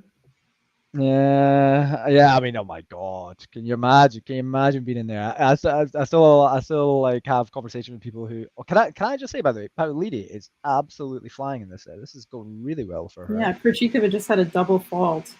Now it's love 30. Yeah, this is a really interesting period of the match, because it's like, wow, she was. I knew there'd be a switch. You're gonna miss the third set. You're gonna miss the third set though. How are you feeling about that? Maybe I should get just quit right now. Get that charge up quick. Yeah, absolutely. Get it sorted. I'm sure you could just call in sick now, like 15 minutes before your shift's due. Right? Yeah, like big deal. They can run an entire show without me, right? Just hope no one Googles talking tennis in between. It's like, oh, I need to like follow this match. I go, is that Isabel? Wait a minute. Oh my. Oh, Nick, watch this. Was that in? I guess we'll find out. Backhand Krejcikova, forehand Paolini's the backhand of Krejcikova, middle of the court. Oh yeah, that was on the line. Clipped it, right? What a shot! God. Just Paolini has a double break points for a 4-love lead. Phenomenal, absolutely phenomenal. What like the women's tennis in the last like few days of this event, especially, has just been. It's just been the semi-final. Like it's really come alive. This is the best latter stage women's major of the year. Yeah, we've been talking about like how women's tennis at this tournament especially has just like far outshone the men. Like who even cares about the men's matches? Like the women's tennis is where it's at. If you want women's tennis in this tournament especially, it's just been so good. And you know what? I think there's a correlation for sure between like Paolini especially, like that semi-final match was just so good.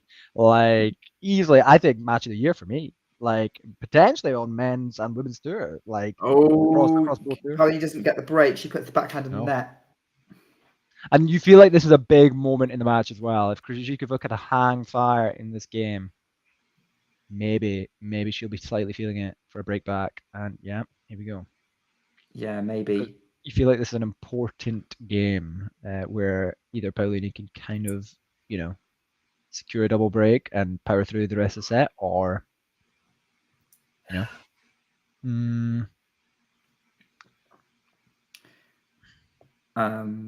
Yeah, so we've got Krejcikova step up to serve at game point. She's going to want to put this one away as simply as possible.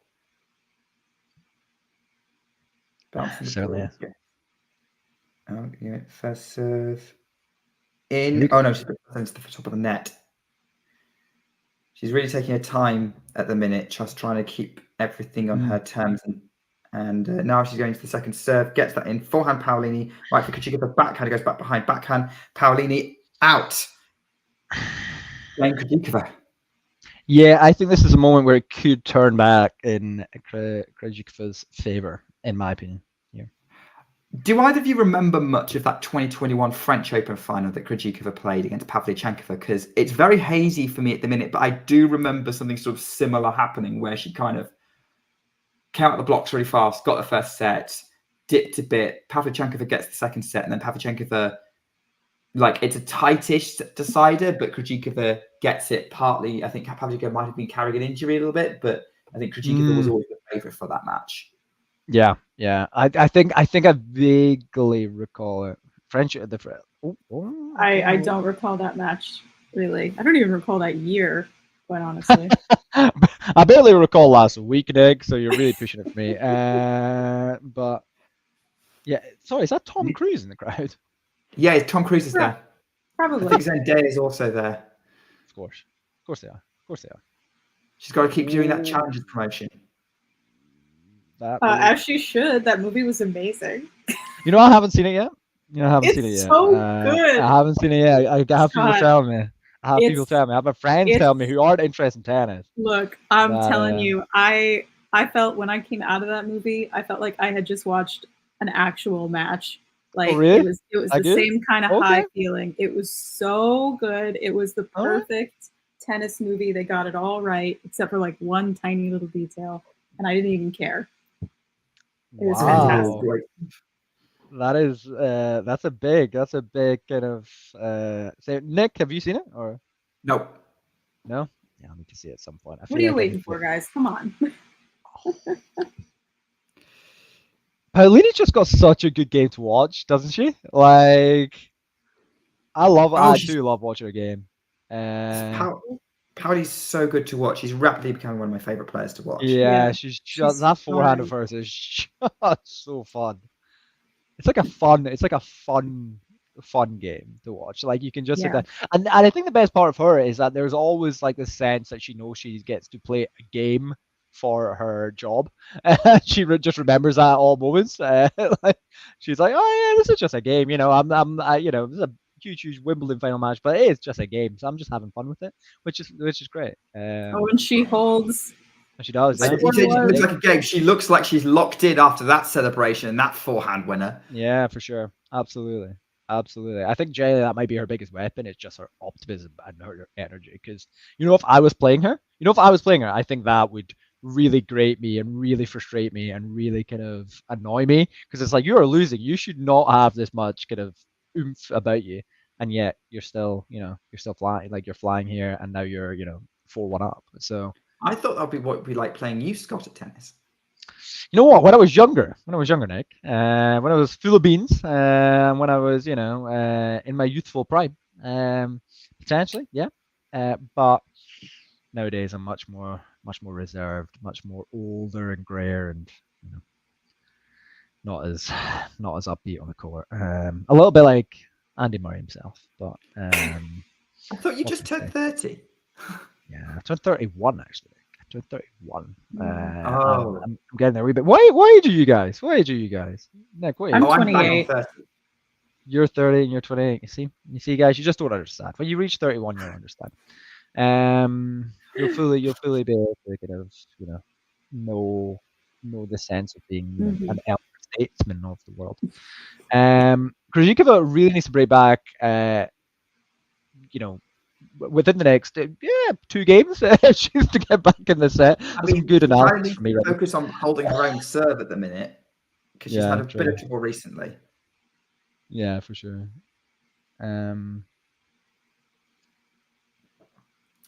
First serve was really good though from Krejcikova, so that's gonna give her a bit of confidence. Like if she can find the serve again, that's really gonna help her. But so Ghosty far, in the comments really not. Ghosty in the comments really not a fan of challengers by the looks of it. Wow, harsh. That's a harsh review.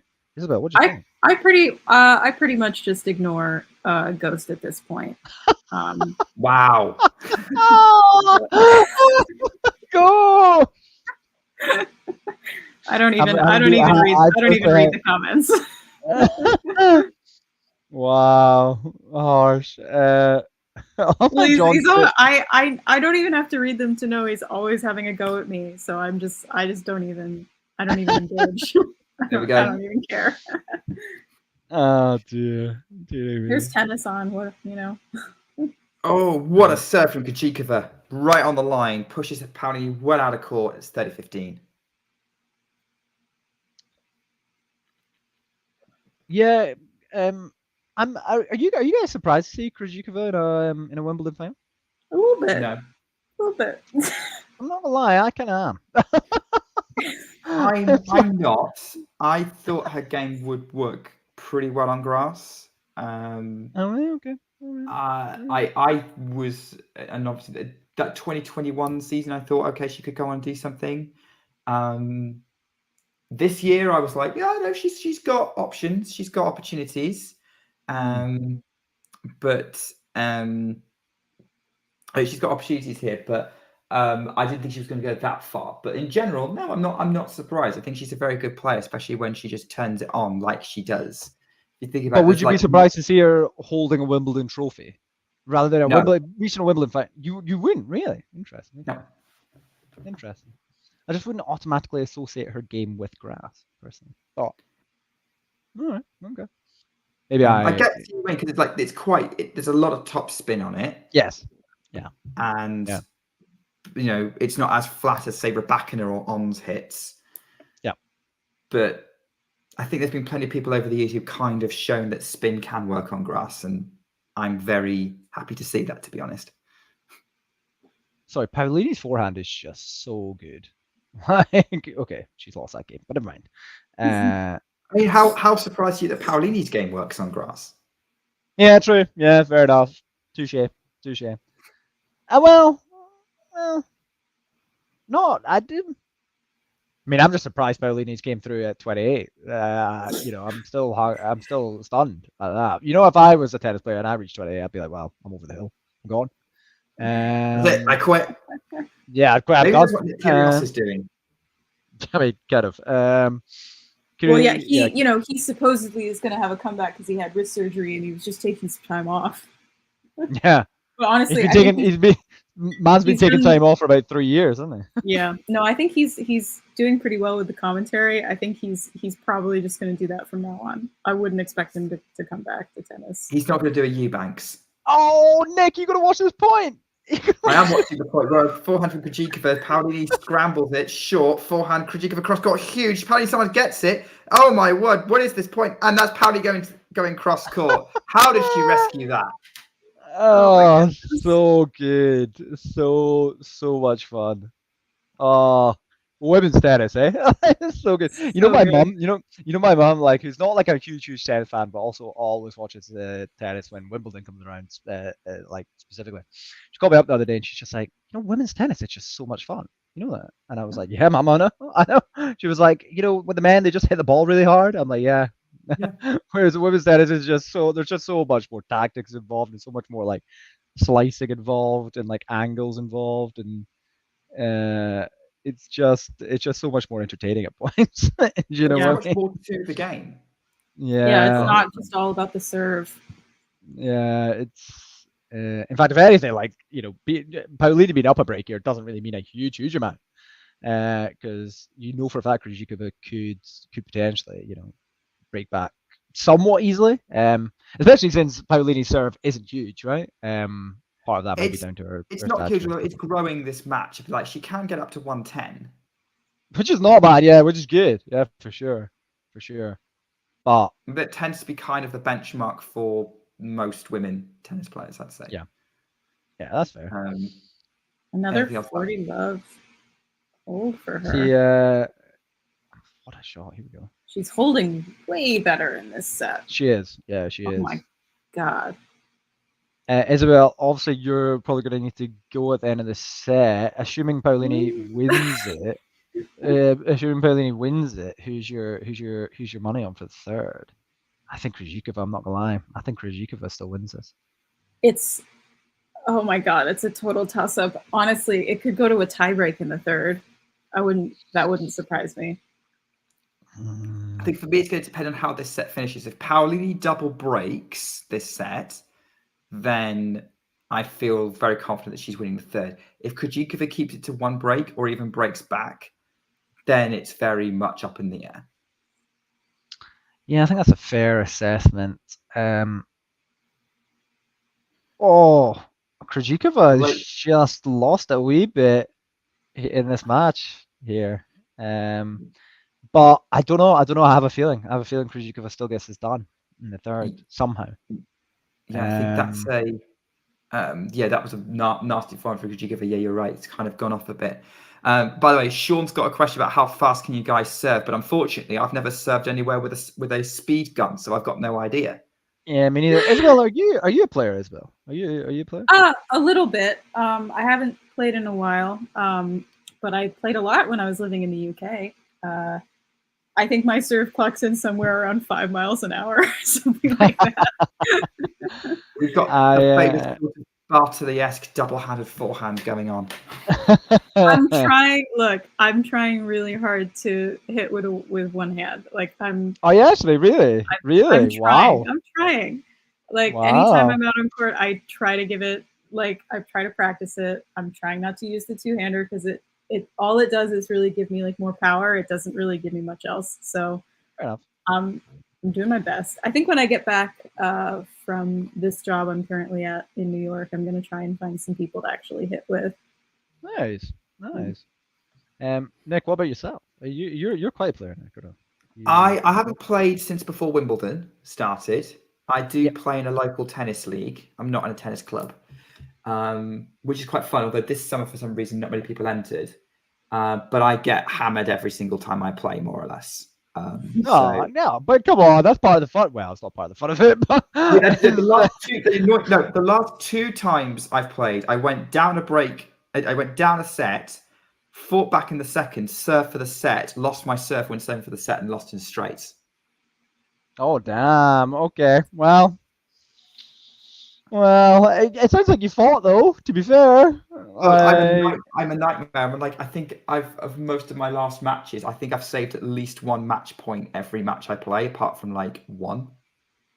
Okay. So all right. You'll win the match, but I'm a nightmare to put away. No, that's fair. I think that's a fair kind of. Krejcikova bailing herself out for serve when it's been on. Yeah, she seems to. I feel like that's kind of what's gonna come down to in the third set, isn't it? Whether or not she's serving well or not. That's probably going to define it. With me, yeah, I mean, I play like semi-regularly. Like I don't know if like once or twice a week counts as regular playing. And yeah, for serve, yeah, I'm exactly the same. I've never played with a speed gun before at all. As a bad miss off the backhand. Just so many more Krejcikova errors here from positions that don't really even like suggest that an error might be coming. So she's got a lot to work out ahead. Do we think Krejcikova's taking a break after this set? I think maybe, yeah, for sure. Because whatever Paolini was doing when she went to the bathroom in between the first and second set clearly worked. Yeah.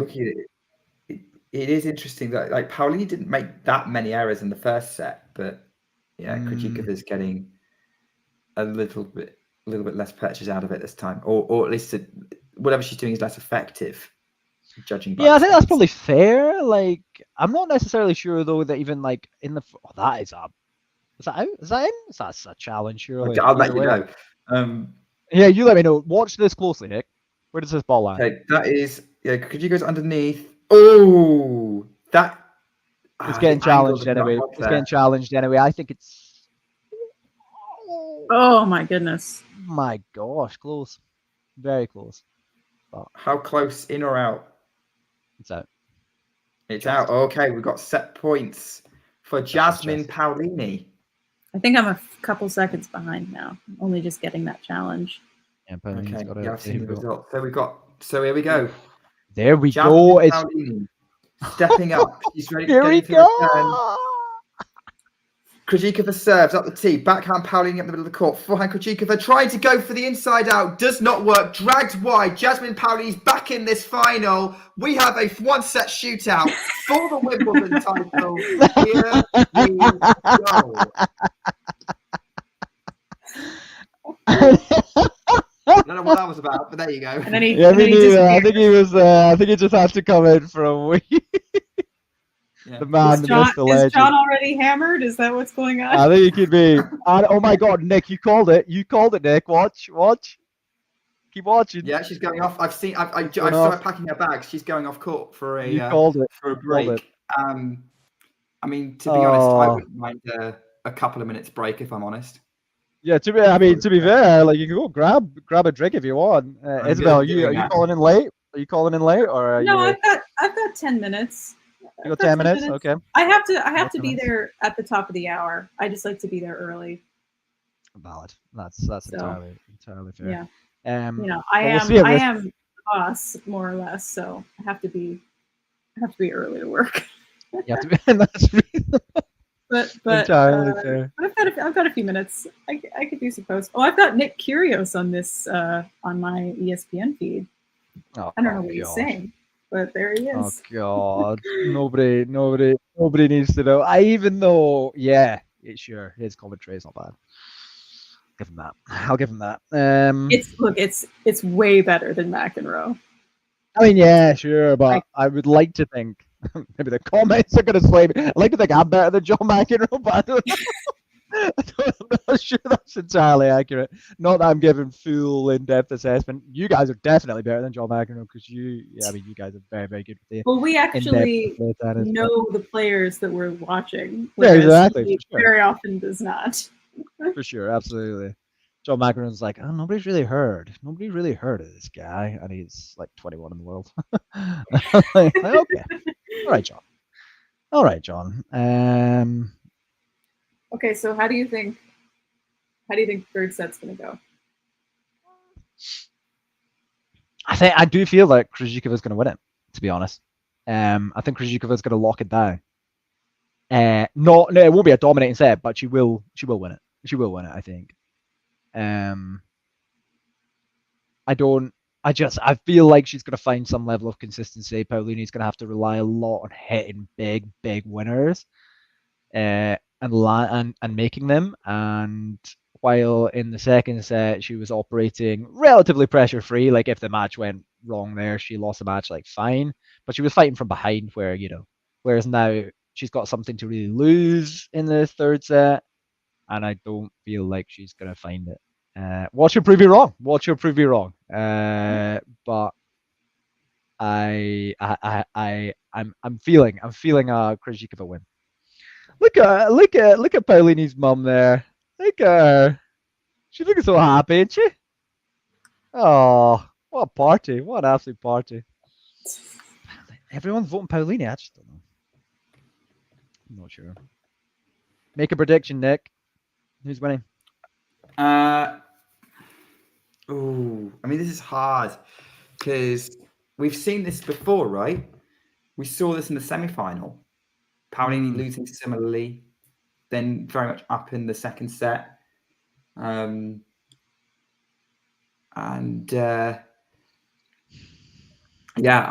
think it's all going to depend on whether Krejcikova can stabilize here. I'm going Paolini. I'm going to go Paolini in a tight third set. You think it's a tiebreak? Possibly. I think it'll just be tighter than the first two. Yeah. I think everyone will hold serve. How long does Krejcikova get for a toilet break? I think it's as long as This she's is wants, right? This 5 is minutes? I don't know what the this rules is going are. on for a little while, isn't it? It's been what, 5 minutes? Yeah, which is Is she icing her out? maybe. I mean, but she's not allowed to do that, is she? Like, I thought there was like a dead set time for this. Like, I'm pretty sure there is a time limit, but no one ever enforces it. Definitely, no one ever enforces it on the men's you know, if side. I'm Paolini, though, I'm like, can somebody? I'm pretty sure. Well, how long was it between sets when Paolini went off court after set 1? Nah, she was only off for like 2 minutes, right? Yeah, it was not long. They were back pretty fast. I'm sure she's coming. I mean, yeah. The thing is, though, I have already made the comparison to the French Open 2021 final. It does feel a little bit like that for Krejcikova. But I guess Paolini's just not gonna. She's just. Oh, she's back. I don't think Paolini's vulnerable to these kind of games. I think she's just gonna get on and do her thing. Yeah. I would. Yeah, I would probably agree. She probably doesn't care too much. But Krejcikova's back out now, anyway.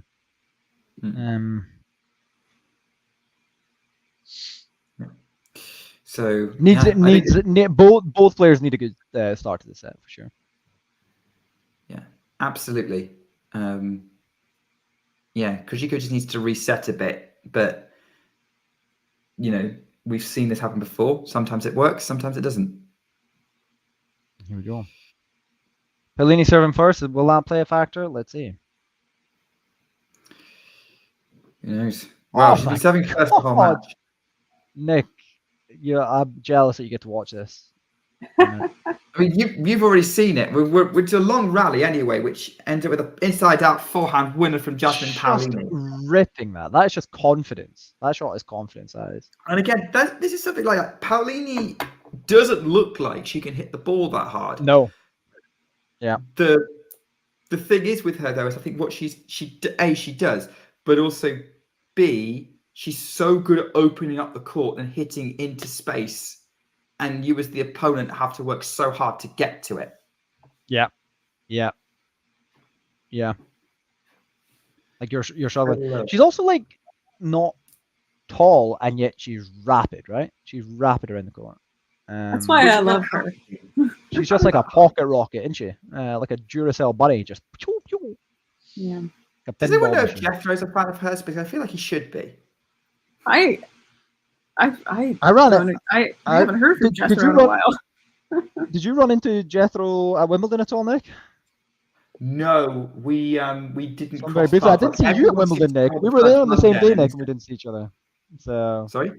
Yeah, we no, I wanted to go see other. you afterwards, but I hadn't checked into my hotel, which was in South Wimbledon, and I needed to make sure I got there before it shut, and I wasn't sleeping in a train station. That's entirely fair. I'll let you off. I mean, I feel like you could have maybe potentially stayed at a station just so you could come and say hello to me, but I'll forgive you just this once. I really missed being at Wimbledon this year. I was feeling it really hard. So maybe next year I'll try and make it out there. You got to be coming. You got to be coming back. You got to be coming back. If you've only been at Wimbledon once, Isabel, is that right or no? Yeah, I mean, but it was I can't top that experience. You got to see Marion Senna, yeah. Oh, first time I've ever seen live tennis is center court with Andy Murray. Center court at Wimbledon, yeah. For Yeah. sure. No, like don't be so silly. That was just Yeah. fortune for all of us. That ended up. But no, I'll be back one of these days. Maybe next year when I have money, I will. Good. Try and get out there. Big important game for Krejcikova here to really settle herself. Otherwise, yeah, you do feel like the momentum is just going to continue to drift away from her. I'll stay till the end of this game. Okay, that's valid. Well, if this game is really, really quick, will you stay to the end of the next game? Or? No, I think that's a yes. She says yes. She says yes. Yeah. Well, let's see. I mean, like, yeah, I've been in that position before. I was almost late meeting my sister and brother-in-law for dinner because I wanted to see the Krejcikova Rybakina match on Thursday, and I may or may not have had it on my phone whilst dinner with them. I've done that. That. I've gone on dates where I have tennis on. Because I'm like, do the people that you're on dates with, or they? It's a red flag, green flag situation because they approve. You know, but if they don't approve, then as soon as the match is done, get up and walk home. Yeah. Sure. Yeah, I would entirely agree with that. It's a moment in time that you're like, are you okay with this, or like, is this person for me or no? And if they're like, hey, why are you always on your phone? You immediately just walk out, right? I have also watched a tennis match on a date, but it was an established relationship where the other person also liked tennis, so it was okay. Well, then there you go. It was Djokovic team at the French Open semi-final that team won in 5. Oh, was that a semi-final? Was that a semi-final or what? Was that? It was a semi-final. 2019. 2019. Yeah, I remember that one. Yeah. Isabel, I noticed that you've stayed for the start of the third game here. Okay, I'll okay, Isabel, you don't stop for another half an hour, do you? You don't stop for another half No, hour. I don't. Another half hour. I just got another half hour. Chat. I think we should all highly pressure. Scott, if Isabel loses her job, you're going to have to like, she's going to have to sue you for damages. Isabel, you've got another 20 minutes. Sorry, you've got half an hour before you need to go, and your work is 3 minutes away. You're fine. Yeah, you're fine. In fact, theoretically, you could wait for the entire set, right? That'd be pushing it. Go if you need to. Missed it. Okay, last game, I promise. Last game, okay, last game. Last set, right?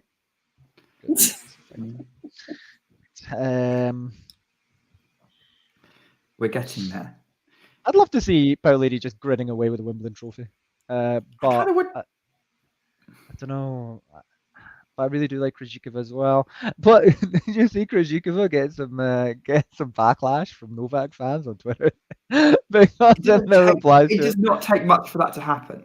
Because their Q&A, they were like, somebody was like, "Oh, who do you like more, Roger, Rafa, or Novak?" And she was like, "Oh, it's between Roger and Rafa. I love them both." All the comments were like, from Novak fans being like, not going to be supporting you tomorrow. It's like, come on, so harsh. I'm a Novak fan. I don't care. I'd really love to see her win.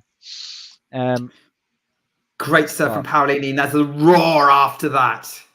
Yeah, it was big. 40-15.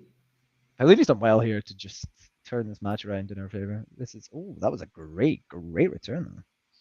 Fantastic return.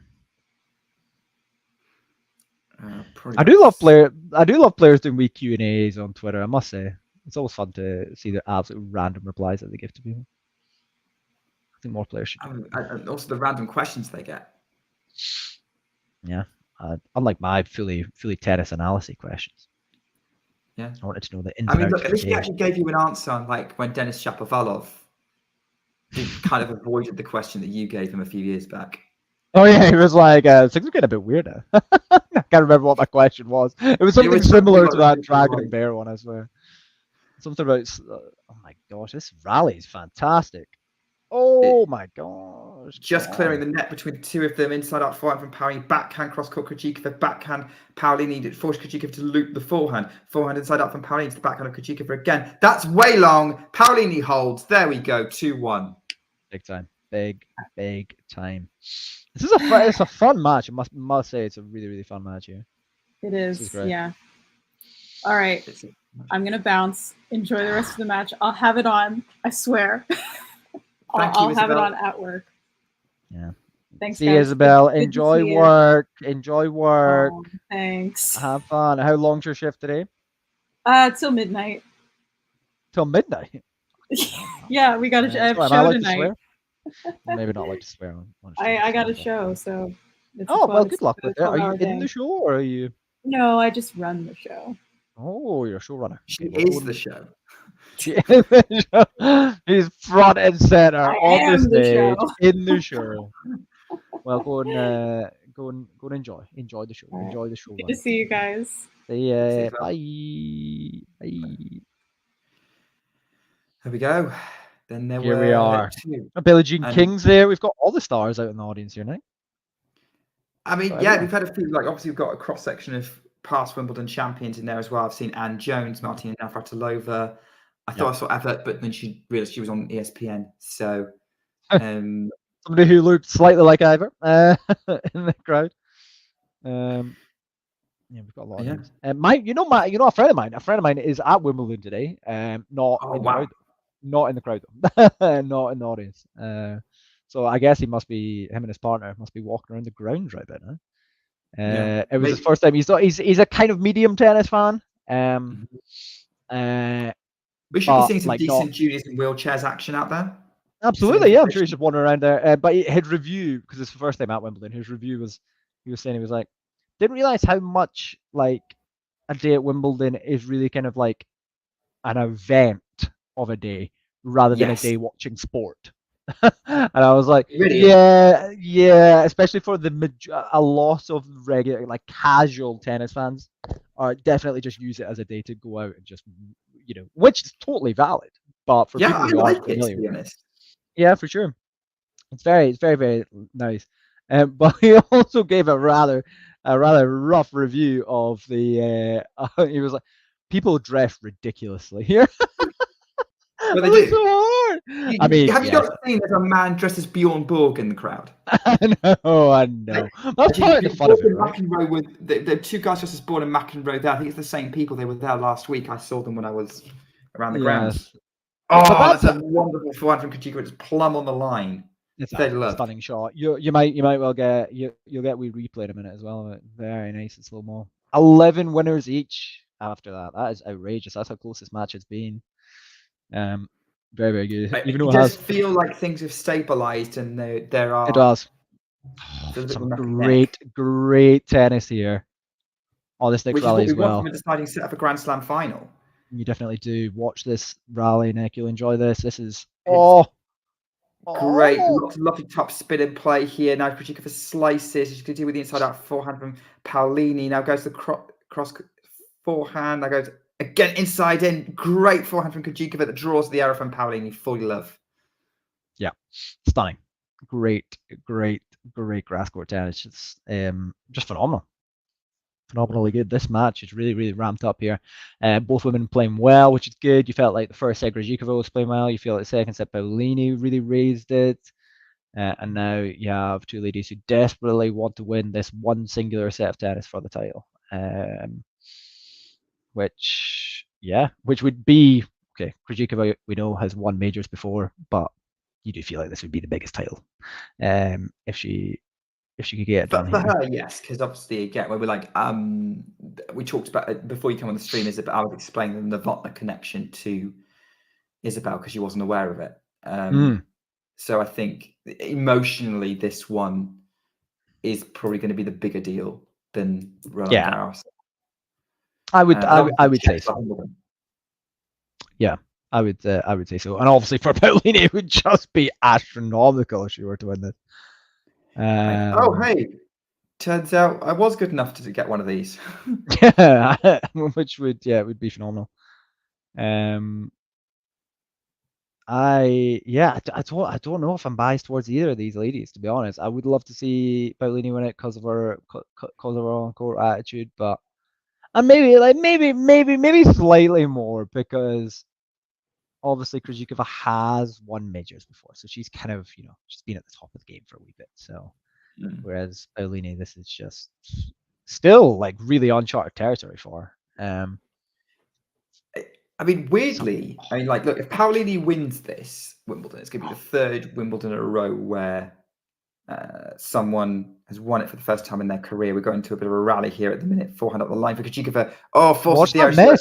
Yeah. Watch that mess. She's blown the inside out. For love. Yeah, absolutely tore it into the tram lines, which, yeah, I don't know if that says something a little bit about her where her mindset's at right now. Really could have easily put it anywhere in the court there to win the point, and absolutely crushes it into the tram lines. But yeah, going back to like what I was saying, like, this would be the third year in a row that obviously we've got a new Grand Slam champion or new Wimbledon champion. If Paolini was to win it, or a new Grand Slam champion, because after Rybakina and Vondrousova, but which is interesting at Wimbledon because before that point, you'd have to go back to 1998 when Novotná won it for someone to win Wimbledon as their first Grand Slam, because everyone after that, Davenport. Oh no, Venus did. Sorry, Venus in 2000. Go back to Venus Williams in 2000. And after that, Venus, Serena, Mauresmo. And I forgot Sharapova, 2004. I keep going forwards. And then oh no, there's another one. But yeah, it's been a while. Typically, and that's possibly because of Serena mainly, right? That for sure. Wimbledon's kind of been the place where you kind of the champions really come out. But recently, not so much. Kvitova, yeah, fair. Kvitova. Kvitova. Not usually. I can't forget Petra. She will like you. She'll like her game. It's just so explosive. Although there is, I've seen some rumors floating around that she might not be coming back. What do you think? What do you reckon? What's your take on that? I'm surprised. I thought she would, but maybe she's kind of at a point where she doesn't miss it, and maybe she like if she left, she'd kind of be leaving on a high because that 2023 season of hers was pretty good. Phenomenal. Miami, Berlin, solid run at Wimbledon. Yeah, because she left to go and have a baba. Am I right? She did, yeah. So the baba has now been born. It was the baba like has now babad. It's baba. Yeah. Yeah. So she has had. Maybe Kvitova's arrived. I've given her, another few months. Give her the rest of the season, and then see how obviously she feels ahead of maybe next season. But yeah, no, I saw a couple of people on Twitter, like journalists, suggesting that maybe she wasn't going to come back. I reckon she'll come back in some capacity. I reckon surely. This is a big game, by the way, right? Big. Well, it kind of has to be, really. I mean, like every game's a big game at this point. Absolutely scorches this. Look at this beautiful winner, Nick. Give me your analysis. Nice from Krejcikova that follows up with a Paolini backhand. Krejcikova, Paolini up the line with a backhand and forehand. Oh yeah, there we go. That's the Kvitova forehand that we're seeing in set one. Just stunning, right? That is just wrong check. Yeah, I was going to correct you, but you know what? I was going to let you have it as well because it was a huge forehand. So yeah, any of the ladies with massive forehands.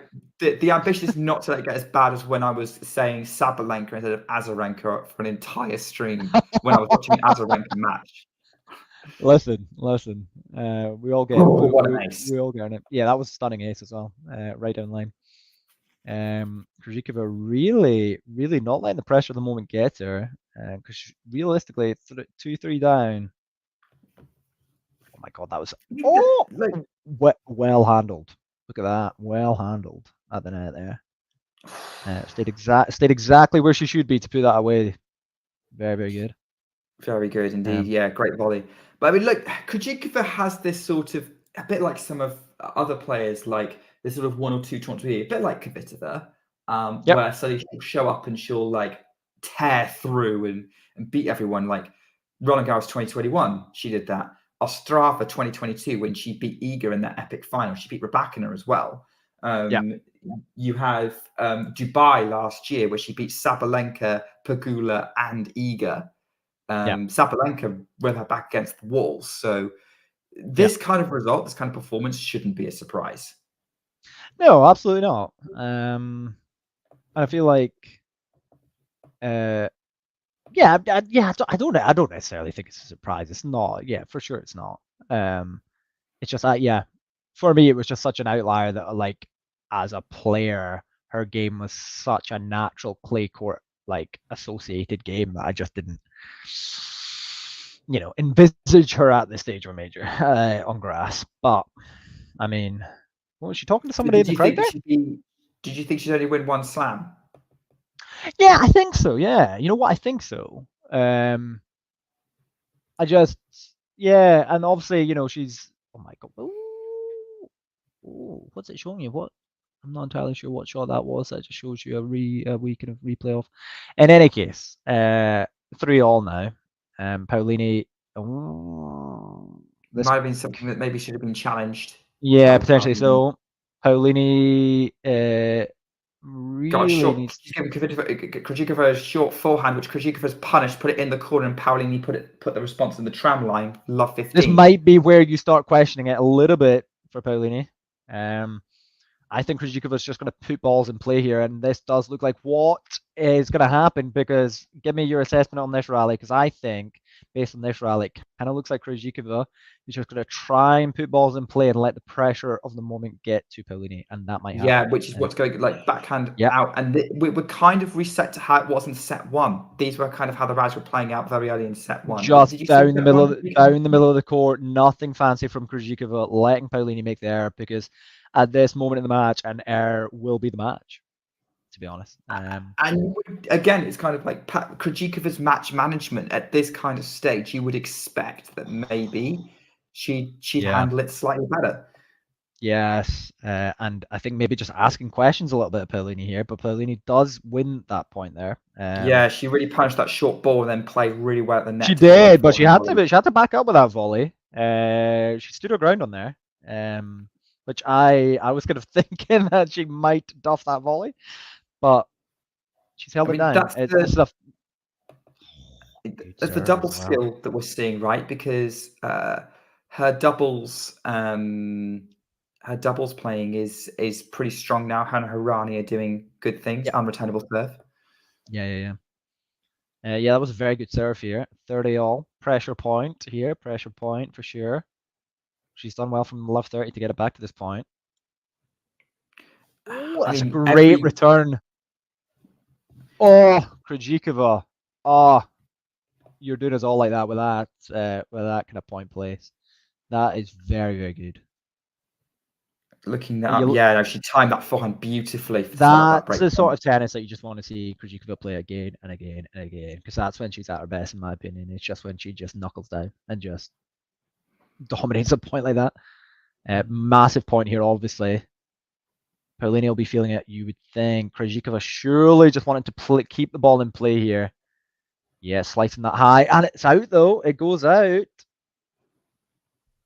Sorry, Nick, for ruining it. But I mean, look, may as well. I'd rather be kind of ahead of the audience than behind. Sure. So we are now at juice here. Yeah, I'm not gonna lie. She had time to hit through that with a double-hander, in my opinion. And I think again, maybe she was just wanting to get it in play and just ask Paolini the question, but unfortunately, the slice did land out for her. Yeah, I mean, there was possibly a little bit of pressure on that slice. Maybe it wasn't entirely. Oh, I think so, 100%. I love. Can I say I love Krejcikova's forehand? Oh my god, what a point this is! Oh, that was beautiful. I love Krejcikova's forehand topspin. When she like bounces it really high and it like curls up and in. Do you know what I mean? Like it curls up. So good. It just looks lovely. It's a lovely, lovely shot. Like it's not huge power. It's not huge power. It just rips up and like lands in. You love to see it because it's just that variety in Krejcikova's game that you enjoy seeing. Was that in? Well, I don't know. I'll find out. But it's advantage to Krejcikova. It's another break point opportunity for Jasmine Paolini, who goes up the tee. She's challenging it, I think. What do you think? What do you think, Nick? Out. I think that ball was out. I think it was out too, surely. And it is out. It is out. So it is a second serve. It's a second serve. Break point down. Not ideal for Jasmine Paolini. Not at all. I'm Let's seeing see. the outcome of the challenge now. Krejcikova will surely want to take advantage here. Oh, Nick, what do you think happens? What do you think happens, Nick? Well, I don't. Well, we'll see. We'll see what it is. Possibly double fault. We'll see. Second serve is a wild double fault. Yes, and you could see that coming. You could see that coming, and that is the kind of moment in a match and in a game, really, that you really do question whether or not she should have challenged her first serve there, because it really disrupted her rhythm, gave her enough time to think about it, think over the point in the match that she was at. By the time she stood up to the line, I think she was feeling the pressure in the moment, in my opinion, based on what I just saw there. I think the pressure of the moment really got to her there, and that's what we saw happen. I guess it's one of those things. When we talk about she'll have been desperate. She'll have been desperate, Nick, for that first serve to go in and for it to be an ace. Oh yeah, and when it was, like the double fault mainly. The double fault was the first tight shot I've seen from Paolini, but for me, it's kind of. I think it's hard to tell a lot of the time whether an opponent, like a player, is kind of not really hitting through their strokes, because that's kind of what I would expect for someone who's kind of letting the opponent get to them. And up until now, that's not what I've been seeing with Paolini. Like, she's not been jabbing things. She's not overhit up until that second serve. So I guess we'll have to see. That's exactly it, I should say. Like, you've never yet seen Jasmine Paolini 3 games for a Wimbledon title, right? And it's that sort of moment. Like, you just don't know. And yes, it might have just been a slip, and it might not have had anything to do with the pressure at the moment, but I don't know. I think it was telling. But do we see Krejcikova just hold on here? You would think so. As somebody who's been in this kind of position before, obviously in a major, not obviously at Wimbledon, but if Paolini's got anything else up her sleeve, it is really the time to show it in a return game here. Oh, the errors are coming. The errors are coming from Paolini, though. That was a while back, and it's the first real time, like you see, Nick, you'll see it in a moment when it shows you the close-up on Paolini's. Yeah, that was really wild. Yeah, she has the emotion. She's feeling it. She's feeling it a little bit here. Yeah, I do actually feel a wee bit sorry for her. She is looking pretty devastated. But she's still in the match. She's still got time here. That's a great thing about tennis. But that is a stunning serve from Krejcikova. Beautiful, right in line. Yeah. Really pushing for it here. She'll want to break Paolini in the next game as well to win it. Rather than obviously trying to make it emphatic. Absolutely. Yeah. She'll want to take it here. They're the stats, and that double fault stat. Can we talk about that? And at the moment that it came out, no, the double fault stat is on the screen right now. Oh, Scott, I was not expecting to see you here. I mean, I was just thinking it's going to be meeting with John, maybe. I don't know, but yeah, I'm glad to see you, mate. And the double fault stat, I guess, is the fact that it was the first double fault she hit today. Exactly right, yeah, and it's at the most important moment in the match.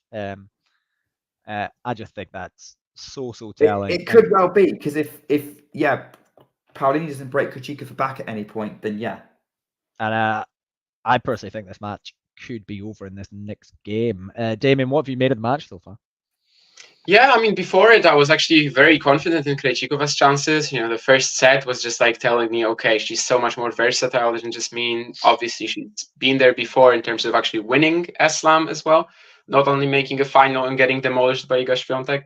But yeah, I mean, she lost her way completely. So by now, I think maybe this is where, again, maybe her experience comes into play. But it's definitely not a match that we can just kind of say, okay, Jasmine lost because she's like a much simpler player than Krejcikova. It's not really the whole story. But yeah, maybe this is where we actually see that experience of having won a title compared to making a final, making the difference. But yeah, Krejcikova lost her way after that literally perfect first set, and that was kind of rough to see. Yeah, absolutely. She was not as solid. She was making way more errors. There was a definite sort of dip, because the first set she was barely missing. She was timing everything perfectly, and I think she probably needs to realize. Paolini did pick things back up and kind of open and start moving the court to her advantage, but you just got the sense if Krejcikova got the timing again, she'd reassert herself. Yeah, I think Krejcikova also, like, right after the first set, she started just like expecting that she was going to slice the ball and Paolini was just going to lose the match. Like, literally, that's kind of how she came out in the second set. And then, of course, midway through it, she's like, oh, shoot, I'm losing. I have a deficit I have to work on. Yeah. And she started just trying to blast her way through the court, which was, kind of not working in a spectacular manner. It's probably the worst set she's played since the Kudermetova match. Yeah, I would agree. And I mean, obviously, part of that is forced by Paolini, just kind of upping her game a wee bit. But I think it's interesting what you said there, David, about, you felt like Krejcikova was waiting for Paolini to kind of, go to pieces in the second set, and obviously that didn't happen. I think that plan is like waiting for an opponent to go to pieces is fine, is actually a valid plan, but not over the course of a set. In a moment, in a point, in a game, specifically a tiny like part of a set, yes. And I think that's what you saw when Paolini lost her serve. It's in that last basically the entire base of Novak Djokovic's game at the moment, right? I wanted to say, of course, you think it's fine because you're an Andy Murray fan, but yeah, that's. Well, it's fine. It's fine. Come on now, guys. That's what you're going to see Carlos. That's what you're going to see happening to Carlos tomorrow. That's a different discussion. Let's not talk about the men's finals. The women's finals coming to a close here in some capacity. Does she serve it out, guys? Does she serve it out? Let's see. I think she does, but we'll see. It's the middle of a box first serve, but it worked. Backhand to the net for Krejcikova, who will now have to serve it out at 5-4. What do you think? Is there going to be a twist in this match? Nah, I think she gets it done. I think she gets it done here. I mean, at this stage, what can I say? I mean, it's just a more of a nervous battle rather than actually, tennis and anything else. As I said, Krejcikova has won a slam before. That's gotta mean something. Yeah. I've just got a message from someone who's watching saying Paolini is coming back for sure. Is that someone Mario Bacardi? No, actually. Tennis isn't even on Twitter. That does have a Mario kind of way about it. No. Someone I used to play tennis with at uni. Okay. I could see we come back here. I could see we come back, but nah, I think Krejcikova serves out of here. I think she gets it done. Balance of probability, right? Yeah, for sure. She's got the experience. She's been kind of in this position before. She served for a major title before. This isn't new. This isn't new ground. Here we I guess the only thing Paolini has going for her is that. What have you got for her? I was gonna say the only thing that maybe she has going for her is like operating on a sense. It's like, well, everything or nothing here. Do you know what I mean? Like, and just start. That depends if Krejcikova will allow it. Judging by that serve plus 1 point, not going to happen. Yeah, beautiful first point to a game. That is so good. Yeah, very, very good. And I just want to be able to say that the current Wimbledon champion replied on Twitter to me the day before she won the title. That's what I want to say. So she answered one of my questions yesterday. Is she a friend of the show? Is she a friend of the show? She's not. Let's say yeah. Let's say yeah. Sure. Well, she could be one day. We've got a rally going here. The backhand of Krejcikova, backhand Paolini, scooped up and out. 30 love. 2 more points for Barbora Krejcikova. Yeah. We're closing in here. We're closing in. Coming up to 4 o'clock UK time. There were a lot of points in this match, like games when Krejcikova wasn't spreading the court like this. I mean, so the fact that she's able to do it in this game. For sure. It's her game at her best when she just places the balls around the court without over-reliance on power. Oh, that was a nervous second serve, though. Hello. That was a serving for a Wimbledon title second serve. Not seeing it now. Yeah, that was double fault. Yeah, not particularly close. Yeah, she has made a ton of them during the championships. I think 31 before the final. Yeah, that doesn't surprise me. Big moments. But these ball toss issues as well, right? In the second set. Yeah, there's definite nerves here. Oh, this is a nervy rally too. Oh, forehand from Paolini to the final. Krejcikova. Oh, very, very long from Krejcikova. It goes on the attack, which is barely clearing the net, barely making the baseline at the minute, but still enough spin to keep it in court. Backhand now, Krejcikova trying to go. Oh, yeah, trying to go up the line. Does not work at all. 30 all. Overplaying those shots, Krejcikova. Yeah, absolutely. She's feeling it. Those are shots that she was not hitting earlier in the set. And apparently, during the first 5 games on her serve in the set, she only lost 1 point. Yeah, I wasn't aware it was that dominant. Oh, this is exchanging big backhands here. short on the return. What's she going to... Krejcikova's going to slice the forehand. I don't know why she was doing that. Backhand Paolini, backhand Krejcikova, backhand cross-court Paolini, backhand Krejcikova. They're still trading backhand to backhand for some reason, still keeping it neutral. Krejcikova's overplayed the backhand. And this is what she was doing to Paolini earlier. The tables have turned 30-40. Yeah, this is nervy. This is nervy stuff here. This is honestly the most entertaining part of tennis for me. Is when a player is so obviously feeling pressure moment. It's so much fun to watch because it's so human. Probably not so much fun when you're an Andy Murray fan trying to see. No, absolutely not. But let's not talk about that. Here we go, 30-40. Barbora Krejcikova stepping up for a first serve. She finds backhand in play from Paolini really short. Forehand for Krejcikova on the attack. She's going to come in behind, puts the volley away. What a way to safe break point. That's the bravery from Krejcikova. She was missing those last few points. Very, very smart tennis. Very smart tennis. She knew That's also the short return she was missing the last few points. But yeah, I mean, still a great point, obviously. Yeah. Yeah. I feel like that she got a shortish return on the point before, but she's had to slice. She did, but she kind of lost her balance there with the forehand slice. Yeah, I think it was more uncomfortable, but sure, fair point. Okay, deuce. Yeah, deuce. Krejcikova serving into the net, and we know how nervy these second serves have been. Oh, she's just kicking that into play here. Oh, here we go.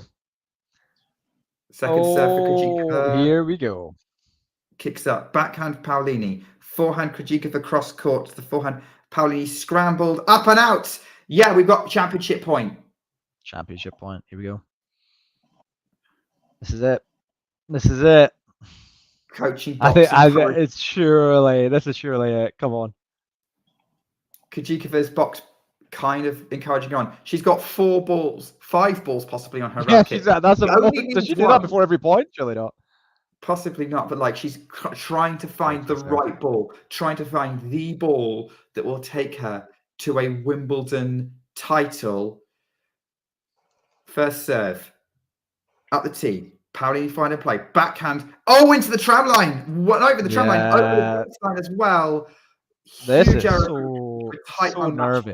This is all over the place. Slightly here.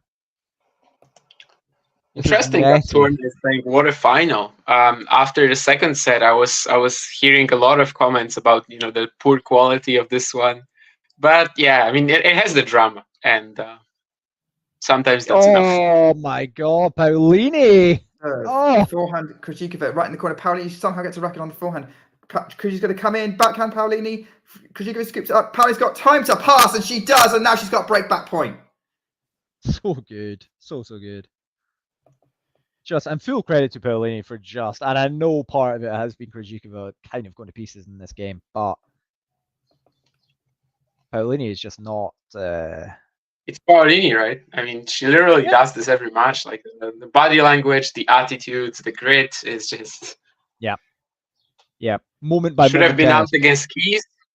Got a bit lucky there, but especially against Vekic, she was just like on the back foot all match, and it still won. First serve is wild from Barbora Krejcikova, well over the service line. Second serve absolutely scorches a forehand. Oh. Got that backhand Paolini. I think Paolini's challenged it, has she? Has she challenged that? Yeah, she's challenged. No, she's left it. Was in. We saw the chalk fly up. Yeah, we saw the chalk fly up. Come on now. Krejcikova's playing braver, break point down than championship point up. Yeah, she is. Yeah, absolutely. That's normal, right? Though. Like if you have a chance to win. Yeah. I don't know. That's when maybe. Yeah, so she did challenge that at the end. Okay. Used up a challenge there. Paolini. Here we go. Trying to bounce off the ropes. We've got a second champ point here. With a great ace from Krejcikova to set it up. 99-mile-an-hour serve, but it was plumb on the line. Out wide. Second championship point. A bit more of a normal service routine for Krejcikova for this one. How did that return go in? Oh my God. Scott giving us the other. Yeah, it was great return. Slice from Krejcikova. Paolini's gone cross court. Krejcikova slices into the net. My word. Oh my god. Bravery from Paolini this time. What a final game. Yeah. This is the final game. Because if not, well, yeah, could it be? It's either going to be a roller coaster final game to close out for Krejcikova, or possibly the most painful game she'll ever experience. Yeah, it's one of the two. In her career. Huge serve though, missed it. Oh.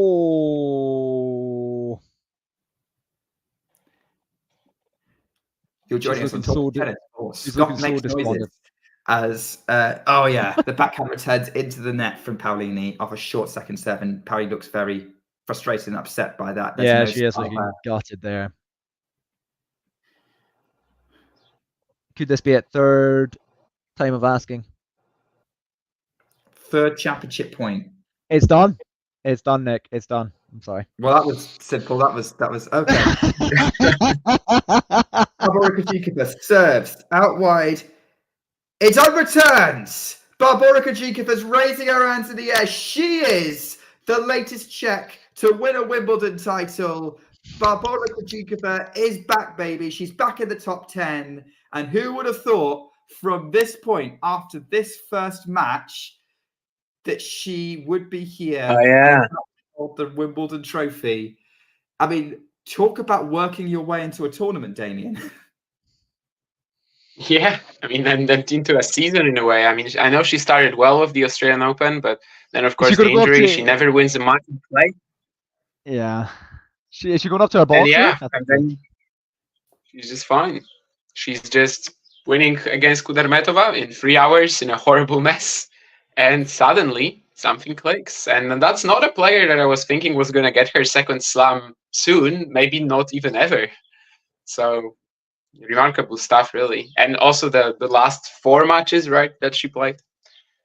Especially Rybakina and Ostapenko. She played so well in those matches. Oh, she's looking so. Look at her. Oh, it's so cute with her team in the box. I tell you what, though, with this one, I was looking back on it because I do try and see if I can find a trend that suggests who a potential Wimbledon champion could be. And I had a look at Krejcikova's season to see what I could spot. And what I found interesting is, like, in many ways, she was very hard to kind of gauge this season because she got injured pretty much straight after Australia, where she made the quarters, getting revenge on Mira Andreeva in the process. But she, missed the Sunshine Double. She comes back in Stuttgart in another messy match against Kudermetova and struggling to get a little bit of momentum, but there was hope there. Quarterfinals in Birmingham, loses to Potapova. Shauna saying that, like, her last 4 wins against top 10 players in the race. Good points, Shauna, all form players. But I think if she hadn't got injured and she carried over that momentum that she got in Australia, we would have been having a very different conversation about her pre-tournament. Yeah, I'd probably agree. To be honest, I think she just came into her own, hasn't she? She's really, as I say, like, kind of grown into this tournament. I mean, despite that, like, was anybody picking her to win this tournament before the tournament? Did any of you guys have her in your? I don't believe. Come on. Was anybody picking her to win this tournament before the tournament? Absolutely not. I remember thinking that Krejcikova Kudermetova round 1, like, it's a matchup between 2 players who are out of form. But the draw after that was, like, kind of doable, as in you had Vondroušová, you had Collins as, like, some weaker grass seats. I don't care that, Vondroušová won Wimbledon. Still, I counted her as a weaker grass seat. And then you could actually maybe reach the quarters. However, Kudermetova was my favorite to do that over Krejcikova. So, well, and I still didn't expect that the winner of that horrible 3-hour match would actually make it to the final. So. I mean, I'm not sure if Kudermetova had won that match, I'm not entirely sure she'd be holding the trophy instead. No, she probably wouldn't. I think she could have gone a few rounds, but I don't think she beats Ostapenko Rybakina in the same way. I mean, obviously it's a very different play style, but she just doesn't play as smart as Krejcikova, right? I mean, she can't really like neutralize them in the way that she did. And both Ostapenko and Rybakina were playing like perfectly until they met Barbora. In Elena's case, even for a set and a half in the Barbora match. And that's something that Kudermetova really wouldn't be able to stop. Yeah, I agree. I think if it wasn't for Krejcikova, I'd still be backing Rybakina to be holding that trophy. But Krejcikova in that semi-final basically refused to be cowed by what she was by being battered, worked her way into that match and took foot and worked it in her favour. What do you think about this question from Ghibli? Because I quite like it. Is Wimbledon the RG of the 90s men's tennis, but for the women of the 2020s? So I think what he's going there is the 1990s RG was kind of the outlier, and sort of these players who wouldn't win very often anywhere else would win it. And maybe on the women's game now, it's turning into that sort of, it's not particularly relevant for the entire rest of the season.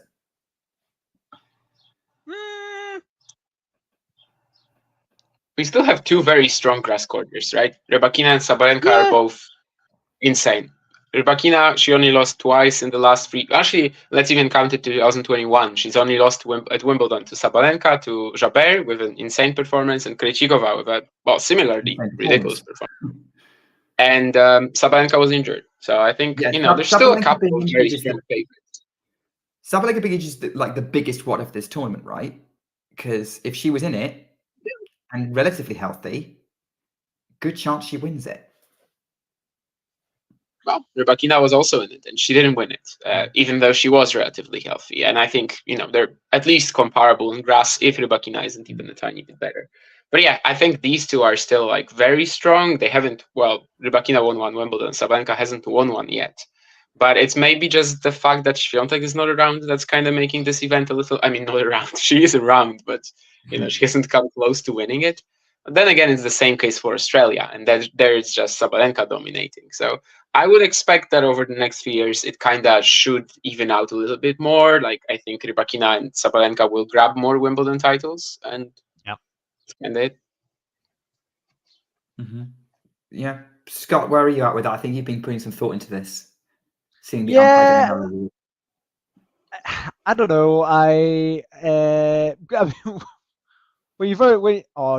Sorry, can we just take a moment to talk about Paolini coming up here for the trophy? I've never seen her look sadder. Oh, my heart kind of breaks. I'm not gonna lie. Oh, she was pretty close this time. Oh, let's be honest. Are we able to kind of listen to what she has to say? Is she gonna give her a speech now? Is that right or no? I think she's going to get interviewed. Yeah. I'm not confident in the sound quality that I can give you. Okay, no worries. I'll maybe just hold on. It looks like she's having a chat with Like, who is the lady presenting the trophy? Is it not? It's a Wimbledon official. Yeah. Yeah. Doris, whatever. Yeah. Yeah.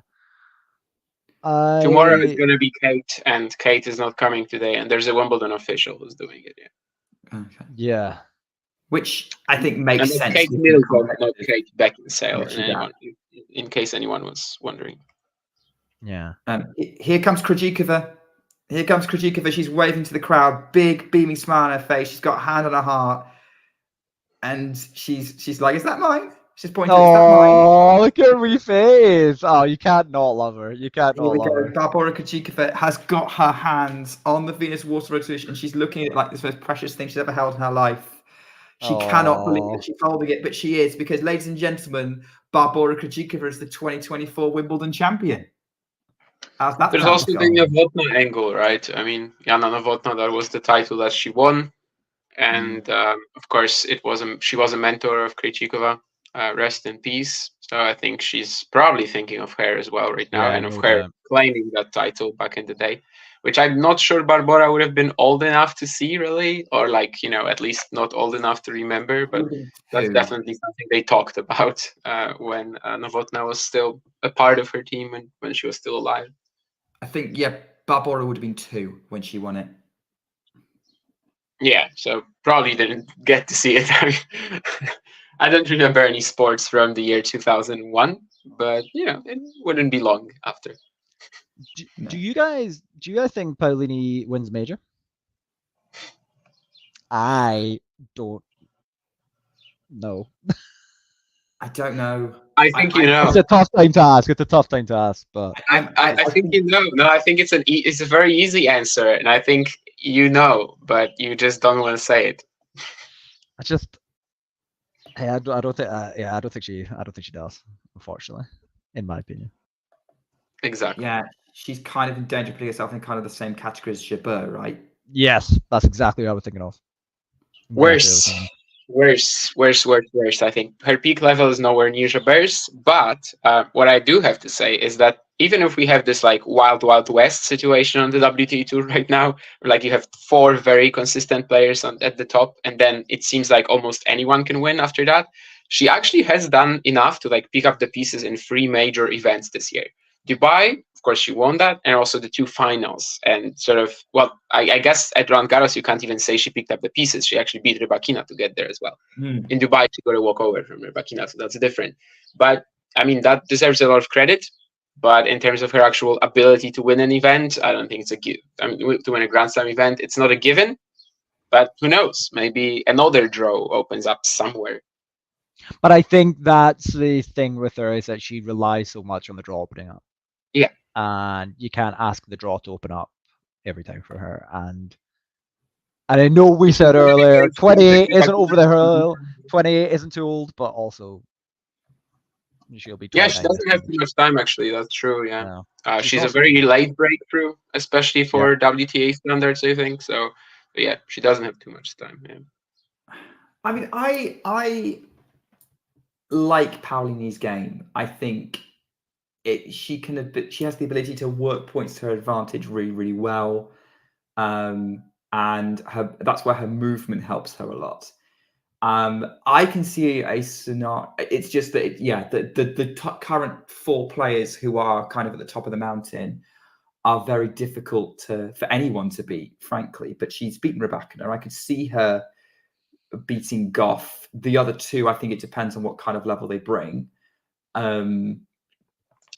Yeah, one of them maybe. Yeah, it's tough to see her like beat both, especially if they're playing well, right? I mean, both. I mean, 2 back-to-back, for example, or something like that. Is it gonna are you gonna be forced to do it every major? Probably not. Some of them you're going to. But would you be surprised if Paolini consistently makes quarterfinals at majors for the next couple of years? No, probably not. I mean, not. How often does that happen? Like that a player consistently makes quarterfinals? Like who does that? Is her game that much better than the rest of the tours right now? Like, is she sort of at the Coco consistency level where like she beats every single player below top 30 easily? I'm not sure. I mean, Pegula's done that for the last few years. Yeah, she has, yes.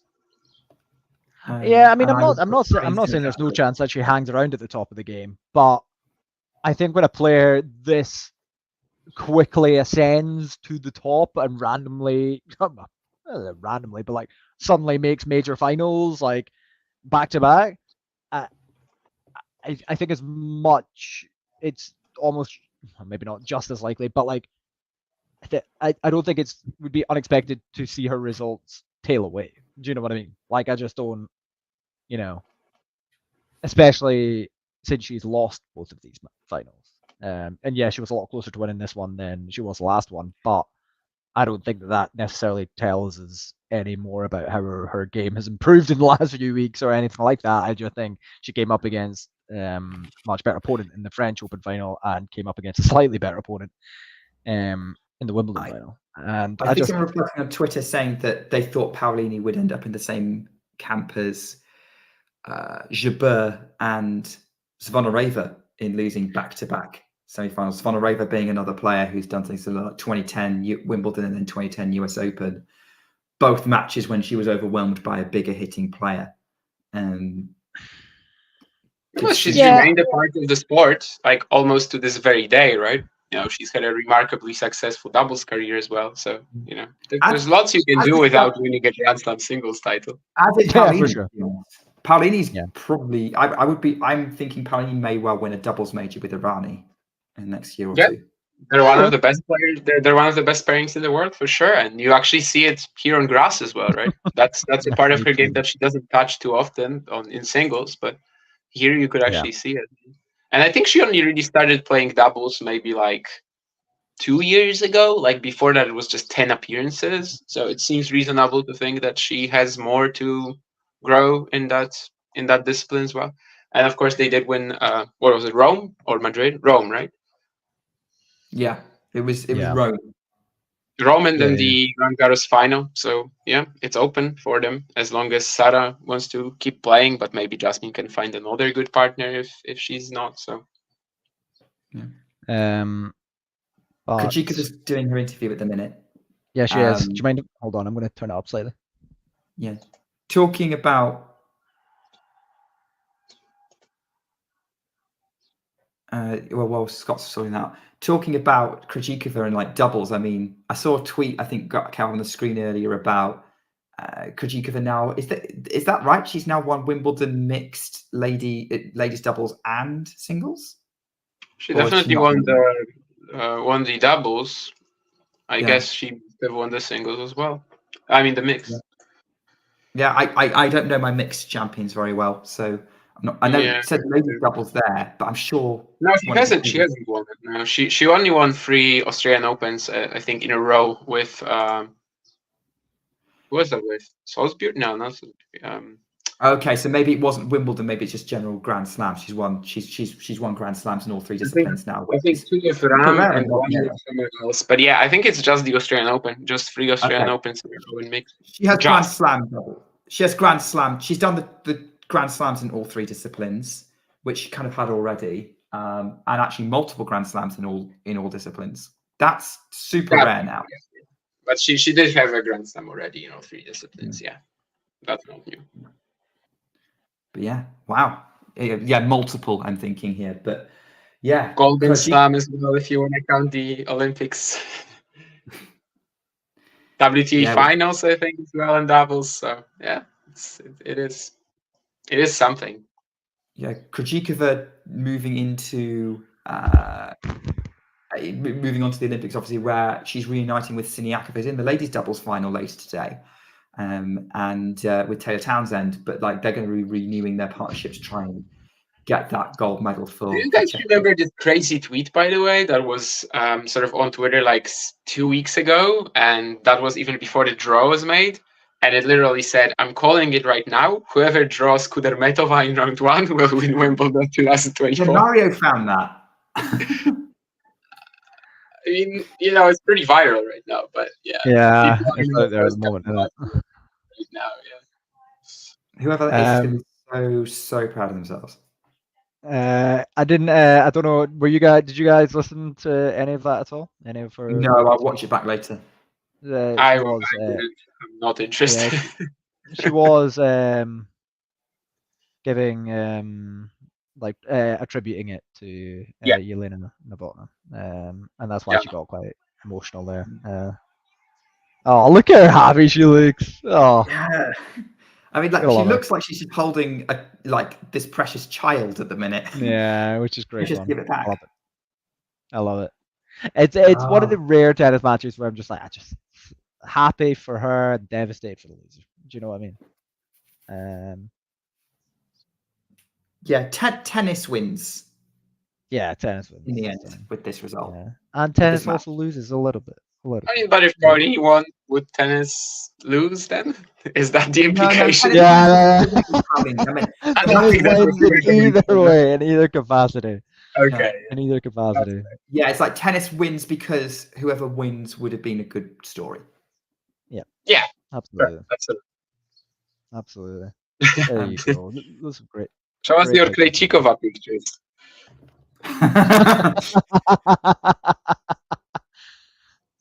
And it was at that moment that Paolini's fate in this Wimbledon final was sealed, right? It's when she voted you on. Hey, look, it was John's encouragement that got her to 2 Grand Slam. Yeah, that's what we'll say. That's what we'll tell ourselves. Crushing to reach a French Open final and a Wimbledon final and not win either. That is Yeah, we can't say she'll be back. We've said that about too many players, but yeah, and you honestly, if she was younger, I would almost like put money on it, but I just don't know. And I'm not. She's not over the hill. She's not over the hill, but how much more improvement has she got to do at 28, 29? If we're talking about is it more likely that she never wins it? Yes, it's more likely that she never wins it rather than she wins it. But yeah, I would actually say it's more likely that she never makes a final. Yep. I would agree with that as well. But is it a possibility? Yes. It is a percentage chance. It's not too high, but yeah. Yeah, I mean, is there a possibility that a rocket lands outside my flat right now and I jump on it and go into space? I mean, yeah, sure. But is it gonna happen? Oh, sorry, that's hard. That's harsh on Paolini, who's just lost. Is there a possibility that Andy Murray wins the Paris Olympics? Oh, dang, you didn't need to. Don't be doing like this. Tough. Barbora Krejcikova, I think we do need to probably finish up on her. She's back in the top 10. Yep. Looking good to get a good, sort of very high up ranking, likely to make WTA finals even maybe. Yeah. But yeah, is this going to be her kind of tournament peak for the year and we won't see much of her since, or is there much hope of her being consistently a name in the mix going forward? I'd put her in the mix, to be fair, right? I really have no idea. Yeah. Yeah, I mean, I'd definitely. I mean, I put her in consideration for almost all tournaments, and like that wouldn't necessarily be something that I would say for all winners of Wimbledon. Going back to like the question that you posed a little bit earlier in terms of like how much does Wimbledon, does a winning Wimbledon mean for like the rest of like the rest of the season, etc. But like for Krejcikova, who's been there and done it before and has won majors before, I think for sure, like just winning this just really kind of solidifies her relevance for potentially winning any tournament that she enters, for sure. More slam titles than WTA 1000s, by the way, in her cabinet, which is always absolutely kind of when that happens. Absolutely. And I just think she was a 2-1. Doesn't Osaka have more majors than 1000s as well? Who? Osaka. Does have more majors than 1000s? Yeah, I mean, yeah, I think so, right? I'm not sure how many thousands she has, but definitely, yeah. I think she's only got I feel like she probably doesn't have that many thousands, right? I feel like she maybe only has like 2. Yeah, like 1 or 2, I think. Yeah, I don't think she has. There was like Miami maybe 1 year, or Indian Wells, I don't remember, but Indian Wells 2018 and then Beijing 2019. Oh yeah, makes sense. Yeah.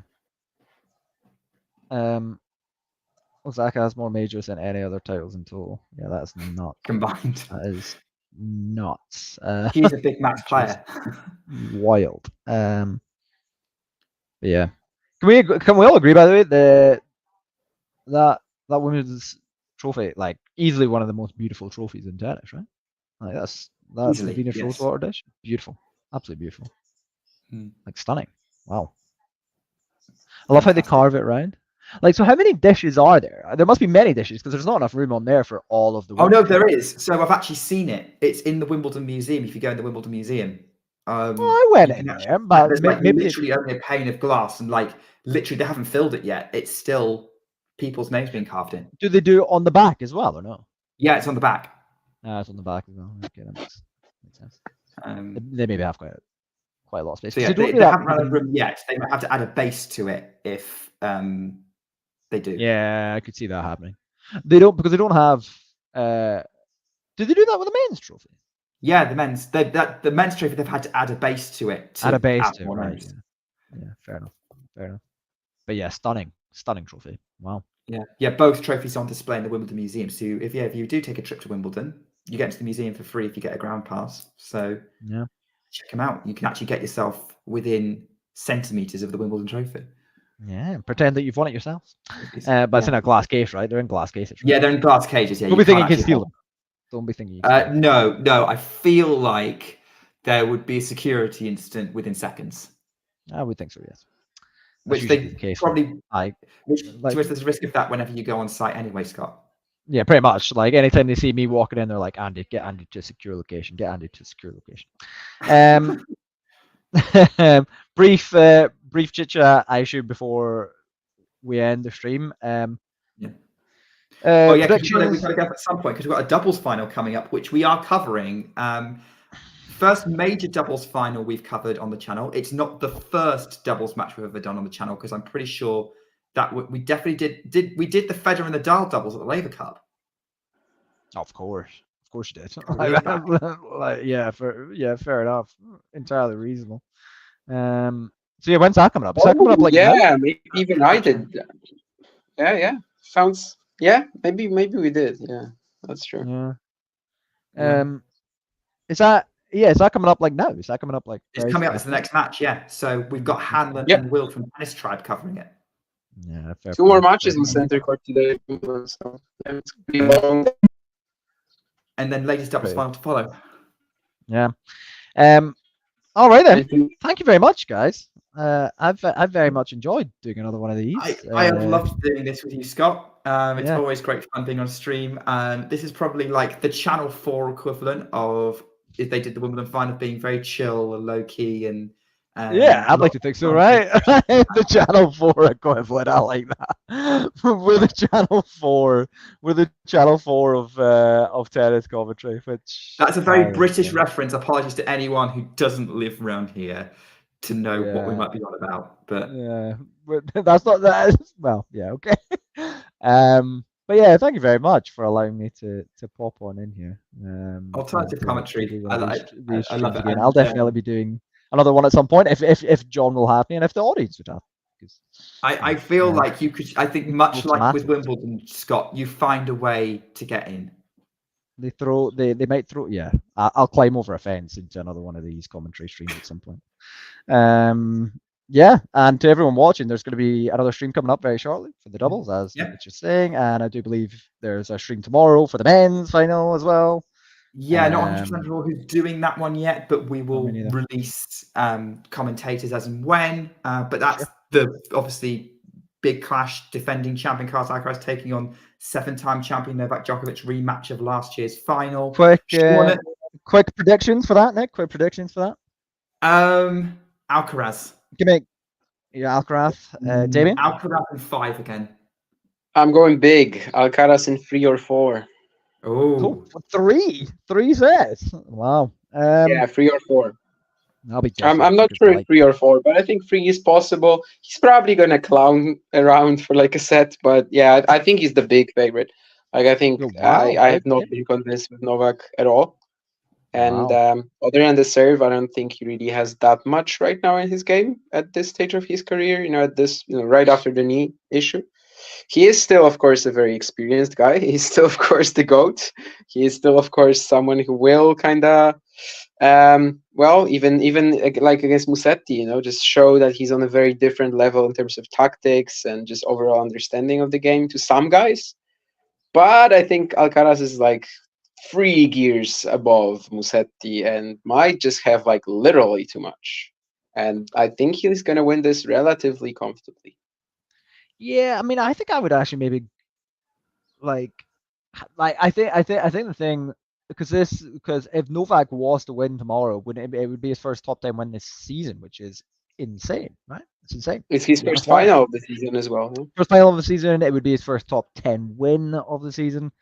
So yeah, I mean, I guess you could technically argue that it hasn't been tested by the elite opposition. So yeah. I'll still be different though, and I'll go with Novak in 5. I'll go with Novak in 5 sets. Novak fanboy backing Novak. Shock of the day. Absolutely. Who would have thought? Would that be jock of the day? Shock. No. Also, not Netherlands. Spain to beat England. Spain to beat England, by the way. Yes, I agree. Spain to beat England. Spain to beat England. Yes. Reluctantly, I think that's the direction that's heading in. Listen, I'm not saying that because I'm Scottish. I'm saying that because my partner is Spanish and stuff like that. So I mean, one team has been playing a total load of crap, and the other team is actually the only team who's like impressed the entire event. So yeah, I'm But backing the concern As there is is Duga's friend of the show, by the way. I mean, it's Kukushkin on clay, but still, it's a good win. All right, I think we wrap this one up. So yeah, absolutely we do. I'm gonna. So yeah, by the way, I do have there is a question from Shauna about WTA Weekly. That is happening on Monday. Very excited to bring you that. There will be ATP Weekly on Monday as well. But we've got to get through the men's final first. Thanks, Scott and Damien for coming on, keeping me company. And yeah, I'll see you on WTA Weekly. We'll see everyone else on the channel for hopefully come and stay with us for the doubles final and come back from the men's final as well. See you soon. But in the meantime, you guys. Love you guys. Love the audience. Thanks, viewers. Really appreciate it. Bye. If you enjoyed this video, make sure you hit that like button. Don't forget to subscribe and click that notification bell so you don't miss out on all things tennis.